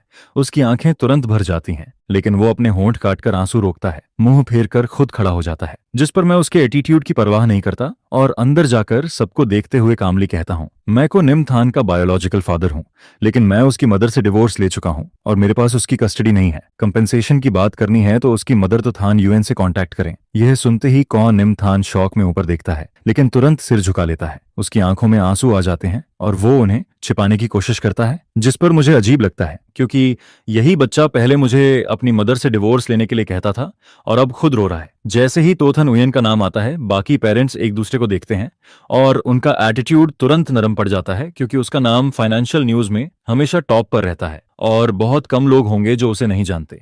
ऐसी छोटी प्रॉब्लम उसके लिए कुछ भी नहीं है, भले ही वो खुद ना आए फिर भी आसानी से सॉल्व हो सकती है। लेकिन उसने ये मैटर जानबूझकर मेरी तरफ धकेल दिया। शायद वो सोचती है कि इससे मेरे अंदर का फादरली फीलिंग जाग जाएगा। क्या वो ये भूल गई है कि प्यार हमेशा दोनों तरफ से होना चाहिए? यह बात मेरे दिमाग में चलती है। तभी कोई पेरेंट मुझसे कहता है, को निमथान के फादर, चाहे आपका तो टोंग से डिवोर्स हो गया हो, लेकिन बच्चे ने किसी को मारा है, आपको हमें एक एक्सप्लेनेशन देना ही होगा। जिस पर मैं हल्का सा सिर हिलाता हूँ और मेरी नजर को निमथान पर जाती है। तुमने लड़ाई क्यों की? जिस पर वो जिद में खड़ा रहता है, कुछ बोलता ही नहीं। जिस पर मैं ठंडे लहजे में कहता हूँ, अगर बोलना नहीं है तो अपनी माँ के आने तक वेट करो। मेरे पास इतना टाइम नहीं है कि मैं यहाँ तुम्हारे साथ वेस्ट करूँ। मेरी बात खत्म भी नहीं होती कि वो अचानक भड़क जाता है, जैसे कोई छोटा जानवर छेड़ दिया गया हो। उन्होंने कहा कि मेरा कोई बाप नहीं है, अब आप खुश हो गए? फिर वो चिल्लाता है, मम्मी जियांग कान्हा नियन से शादी क्यों नहीं करती? वो आप जैसे नहीं है जो मुझे छोड़कर चले गए। मुझे आपसे नफरत है। जिस पर मैं उसे चिल्लाने देता हूँ और फिर हल्का सा भौहें सिकोड़कर कहता हूँ, जब मैं और तुम्हारी माँ साथ थे तब भी तुम जियांग कान्हा नियन को अपना बाप बनाना चाहते थे। अब जब हम डिवोर्स हो चुके हैं तो तुम जिसे चाहो अपना बाप बना लो, मुझे फर्क नहीं पड़ता। जिस पर आसपास खड़े पेरेंट्स आपस में बातें करने लगते हैं। उनकी विस्पर्स साफ सुनाई देती हैं। इतना छोटा बच्चा और अपने पेरेंट्स को डिवोर्स के लिए उकसाता है, तभी इसका बाप इसे नहीं चाहता। और कोई कहता है, वो जियांग कान्हा नियन, मैंने उसे इवेंट्स में तो टोंग के साथ देखा है। मैं तो उसे उसका हस्बैंड समझता था, पता चला वो थर्ड पर्सन है। ये बातें को निमथान के कानों में पड़ती हैं और वो रेबेलियन एज में होने की वजह से खुद को रोक नहीं पाता, बाहर भागने की कोशिश करता है, लेकिन कुछ कदम बाद रुक जाता है। जिस पर अचानक तो थाने ह्वेन असिस्टेंट और बॉडीगार्ड्स के साथ अंदर आती है। उसका चेहरा बिल्कुल एक्सप्रेशनलेस होता है, लेकिन उसकी प्रेजेंस इतनी हैवी होती है कि पूरा ऑफिस शांत हो जाता है और वो ठंडी नजरों से सबको देखते हुए पूछती है, क्या हो रहा है यहाँ? जिस पर कोई कुछ नहीं बोलता और कौ निम थान भी डर के मारे सिर झुका लेता है, जोर से सांस लेने की हिम्मत भी नहीं करता। मैं कैजुअली उसे देखता हूँ और कहता हूँ, अच्छा हुआ तुम आ गई, गार्डियन होने के नाते ये मैटर तुम्हें हैंडल करना चाहिए, मैं चलता हूँ। यह कहकर मैं वहां से निकल जाता हूँ, चाहे वो दोनों पीछे से मुझे पुकारते ही क्यों न रहें। जिस पर मेरा दोस्त मुझे देखकर गुस्से में बोलता है, उस नालायक बच्चे के लिए तू क्यों परेशान हो रहा है? तुझे पता भी है जब तू गया था वो जियांग कान्हनियन को अपना नया बाप बनाने के लिए जिद कर रहा था, तो थानवेन ने उसे थप्पड़ मारा तो वो घर छोड़कर भागने चला गया था, लगभग किडनैप हो जाता। जियांग कान्हनियन ने उसे बचाया था। दोनों की बॉन्डिंग तो बहुत स्ट्रांग है। जिस पर मैं और मेरा दोस्त सीधे बाहर चले जाते हैं और स्कूल वाली बात को मैं जल्दी ही भूल जाता हूँ। लेकिन जब हम दोनों नशे में बाहर निकलते हैं तभी सामने तो थान उयेन और को निम थान खड़े मिलते हैं। वो उसका हाथ पकड़े काफी देर से बाहर वेट कर रही होती है और मुझे देखते ही उसकी आंखों में हल्का सा इमोशन आता है। येंत्सु, हमें बात करनी है। मैं उसका स्टबर्न नेचर जानता हूँ, इसलिए टाइम वेस्ट नहीं करना चाहता। जिस पर मैं अपने दोस्त को कैब लेकर भेज देता हूँ और खुद उनकी कार में बैठ जाता हूँ। को निम थान फ्रंट सीट पर बैठता है और मैं तो थान ह्वेन के साथ पीछे। जिस पर कार के अंदर का माहौल इतना हैवी हो जाता है कि ड्राइवर की निगलने की आवाज तक सुनाई देती है। थोड़ी देर बाद कार एक रेस्टोरेंट के सामने रुकती है। वेटर डोर खोलने आता है, लेकिन तो थान उयेन खुद पहले डोर खोल देती है। जिस पर मैं उसका हाथ इग्नोर करके बाहर निकल जाता हूँ। ये वही रेस्टोरेंट होता है जो मैंने 6 साल पहले अपने बर्थडे पर बुक किया था, जिस पर मैंने उसे इनवाइट किया था, लेकिन वो नहीं आई, बल्कि उसी दिन उसने जियांग कान्हनियन के लिए पूरा रेस्टोरेंट बुक कर लिया था और मुझे एक खाना तक नसीब नहीं हुआ था। और अब 6 साल बाद वो मेरे लिए खुद ये सब अरेंज कर रही है, लेकिन अब मुझे इन चीजों की जरूरत नहीं है। मैं बैठते ही सीधे बोलता हूँ, जो कहना है सीधे कहो, लेकिन पहले ही क्लियर कर दूं, ना तो कस्टडी ट्रांसफर होगा ना ही रीमैरिज। जिस पर तोथन हुएन थोड़ी देर चुप रहती है, जैसे कुछ कहना चाहती हो लेकिन रुक जाती है। और को निमथान मुझे घूरता है, उसकी आंखें लाल हो जाती हैं जैसे रोने वाला हो, लेकिन अब मैं उसकी रोने की आदत से डिस्टर्ब नहीं होता। फिर आखिरकार तोथन हुएन बोलती है, अगर तुम्हें मैं पसंद नहीं थी तो तुमने मुझसे शादी क्यों की? मैं हमेशा सोचती थी कि हम परफेक्ट मैच हैं और तुम सबसे सूटेबल सन इन लॉ थे। जिस पर उसकी आंखों में हल्का दर्द दिखता है, लेकिन मैं अपने पास्ट की ठंडी यादों में खो जाता हूँ। तुम नहीं जानती कि मैं बचपन से टॉप स्टूडेंट था, लेकिन मुझे पढ़ाई पसंद नहीं थी। 16 साल की उम्र से ही तुम्हारे फैमिली ने मुझे चुन लिया था ताकि मुझे ट्रेन करके अपना सन इन लॉ बनाया जा सके। फिर मैं आगे कहता हूँ, मैंने इस अरेंजमेंट के खिलाफ रिबेल किया, अर्ली रिलेशनशिप में पड़ा और मुझे रिफॉर्म स्कूल भेज दिया गया। जब तक हमारी शादी का टाइम नहीं आया तब तक मुझे वहीं रखा गया। जिस पर मैं ठंडी आवाज में बोलता हूँ, वो मेमोरीज आज भी मैं याद नहीं करना चाहता, इसलिए मैं कभी तुम्हारा हस्बैंड बनना नहीं चाहता था, न पहले न अब। फिर मैं कहता हूँ, मैंने कभी हैप्पी फैमिली का सपना जरूर देखा था, लेकिन तुम्हारे फैमिली ने खुद उसे तोड़ दिया और मुझे समझ आ गया कि तो फैमिली एक केज है जहां अगर मैं नहीं निकला तो पूरी जिंदगी कैद रहूंगा। अब मेरी अपनी नई जिंदगी है और तुम लोग बस इतना करो कि मुझे डिस्टर्ब मत करो। यह कहकर मैं उठ जाता हूँ। फिर आखिरी में कहता हूँ, और ये रेस्टोरेंट 6 साल पहले की उस रात के बाद से मुझे इससे नफरत है। यह बोलकर मैं बिना उन्हें कुछ कहने का मौका दिए बाहर निकल जाता हूँ। जिस पर पीछे से उसकी रोती हुई आवाज आती है, मुझे नहीं पता था कि तुमने इतना सब सहा है, लेकिन अगर तुमने कभी हैप्पी मैरिड लाइफ चाही थी तो क्या इसका मतलब है कि तुमने कभी मुझे पसंद किया था? और अगर ऐसा है तो क्या हम फिर से शुरुआत कर सकते हैं? जिस पर मैं पीछे मुड़कर भी नहीं देखता और कोई जवाब भी नहीं देता। लेकिन अगले दिन दोपहर में अचानक मेरा वो फादर, जिससे मैं लंबे समय से नहीं मिला था, मेरे पास आ जाता है। उसके चेहरे पर गिल्ट और खुशामद भरी मुस्कान होती है। तू इतने साल कहाँ था? घर पर एक फोन भी नहीं किया। जिस पर मैं उसके सफेद होते बालों को देखता हूँ और समझ नहीं पाता कि मेरे दिल में क्या चल रहा है।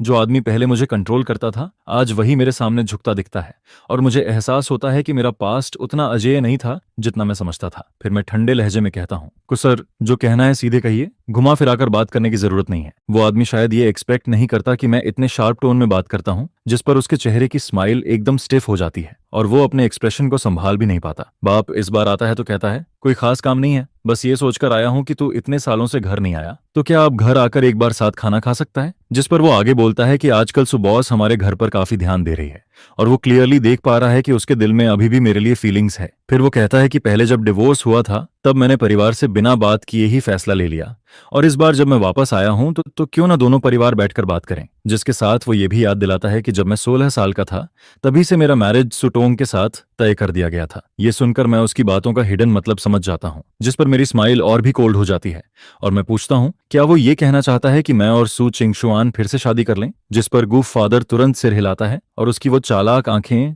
फिर से प्लानिंग से भर जाती हैं, जिसे देखकर मैं हल्का सा हंस देता हूं और ताना मारता हूं।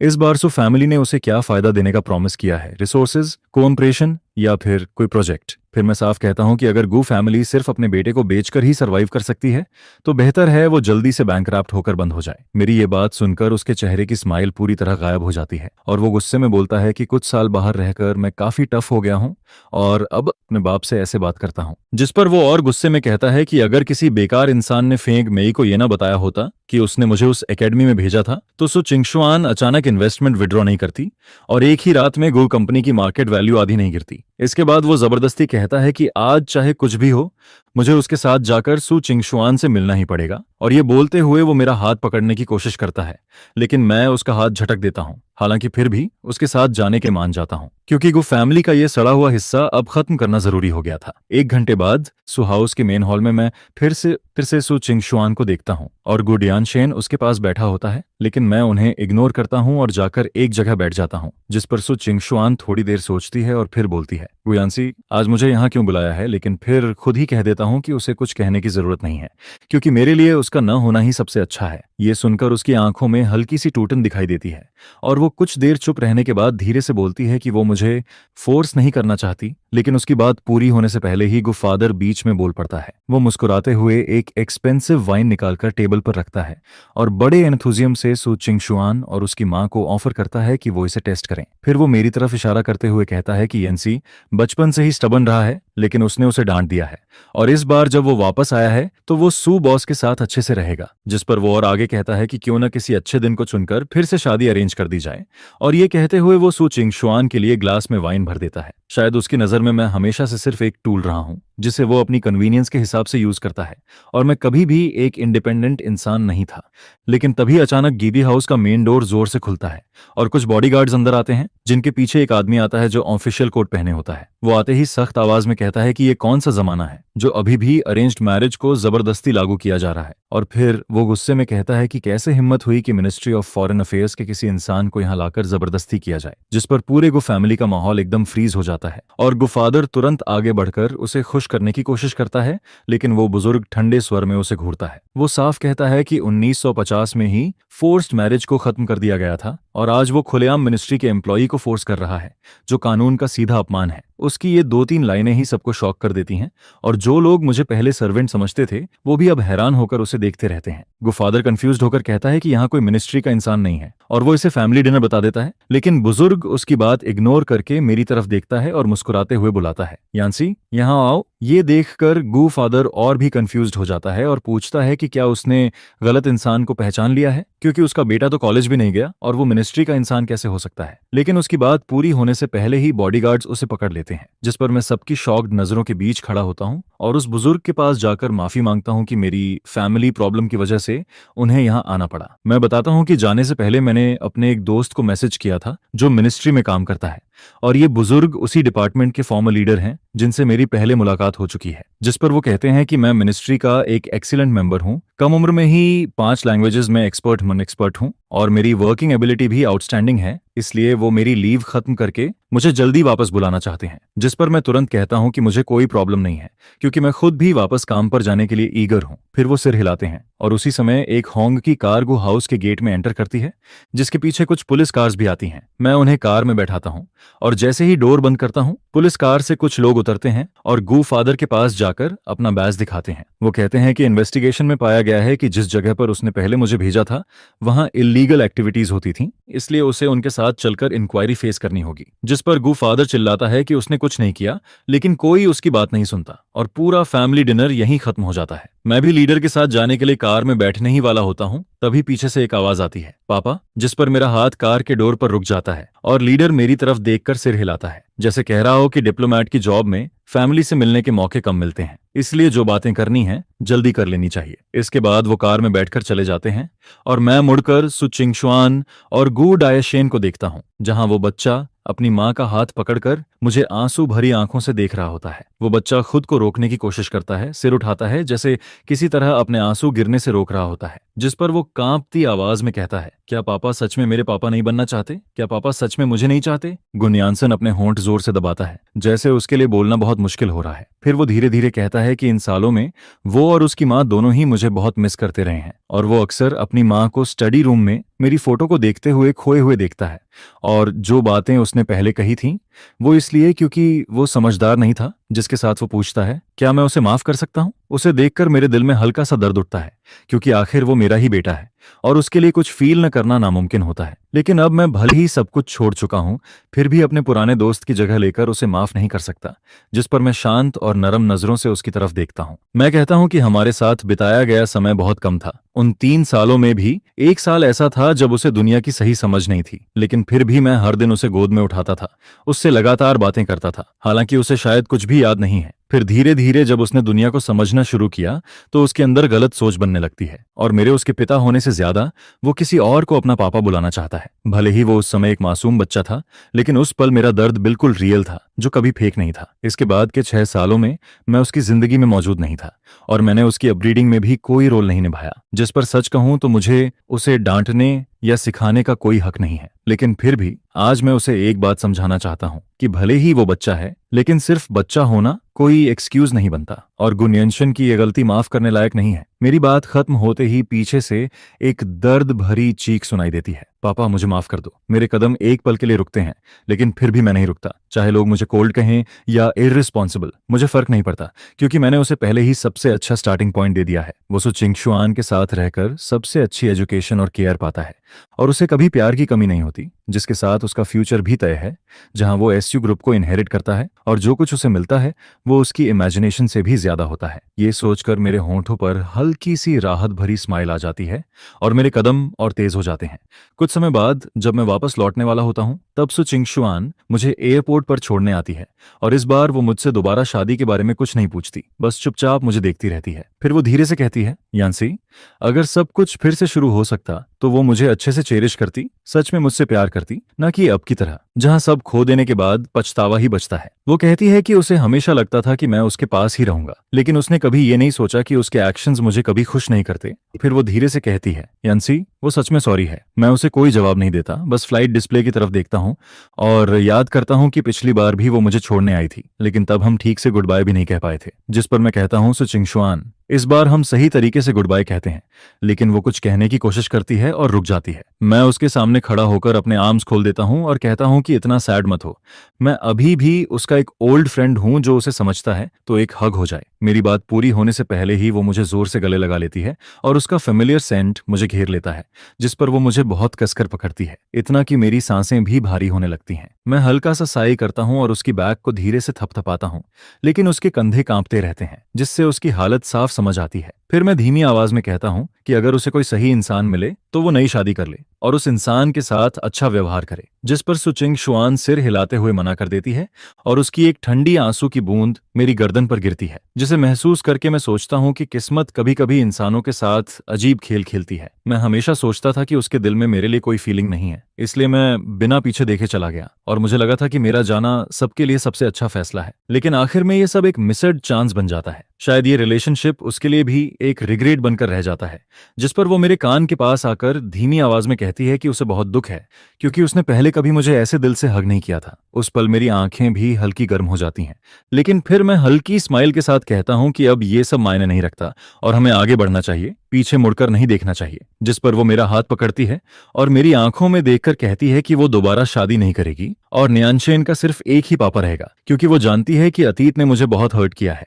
वो कहती है कि चाहे मैं उसे माफ न करूं, लेकिन वो और न्यानशन हमेशा मेरा इंतजार करेंगे, और अगर कभी मैं उनसे मिलना चाहूं तो उसे बता दूं। वो जहां भी होगी तुरंत न्यानशन को लेकर मेरे सामने आ जाएगी और उसका घर हमेशा मेरे लिए खुला रहेगा। उसकी बात पूरी भी नहीं होती कि एयरपोर्ट के एक पिलर के पीछे से न्यानशेन भागता हुआ आता है, जिसकी आंखें लाल हो रही होती हैं, और वो जोर से कहता है, पापा मुझे माफ कर दो, मैं आपका इंतजार करूंगा जब तक आप फिर से मेरे पापा बनने को रेडी नहीं होते। जिस पर मैं झुककर बैठ जाता हूं, जैसे पहले उसे मनाता था, और उसके आंसू धीरे से पोंछता हूं। फिर कहता हूँ, सॉरी न्यानशेन, मैं हमेशा तुम्हारे साथ नहीं रह सकता, लेकिन मैं हमेशा तुम्हारा पापा रहूंगा। कोई भी इस बात को बदल नहीं सकता, लेकिन एक पिता बनने से पहले मुझे खुद के लिए भी जीना है। उसी समय अनाउंसमेंट होती है कि फ्लाइट 5-2 के पैसेंजर्स बोर्डिंग के लिए गेट पर आएं और हेलसिंकी जाने वाली फ्लाइट अब बोर्डिंग शुरू कर चुकी है। जिस पर मैं खड़ा होता हूँ, आखिरी बार उसके सिर पर हाथ फेरता हूँ और सु चिंगशुआन की तरफ देखकर कहता हूँ, उसे घर ले जाओ। इतना कहकर मैं अपना छोटा सूटकेस उठाता हूँ और बिना पीछे देखे चल देता हूँ और फिर प्लेन आसमान में उड़ता है, बादलों के ऊपर निकलता है और नीचे पूरा शहर रोशनी की जाल जैसा चमकता रहता है। शायद खून का रिश्ता हमें फिर कभी मिलवाता है, लेकिन मेरा फैसला कभी नहीं बदलता, क्योंकि आगे का रास्ता बहुत लंबा है और इस बार मैं सिर्फ अपने लिए जीता हूँ।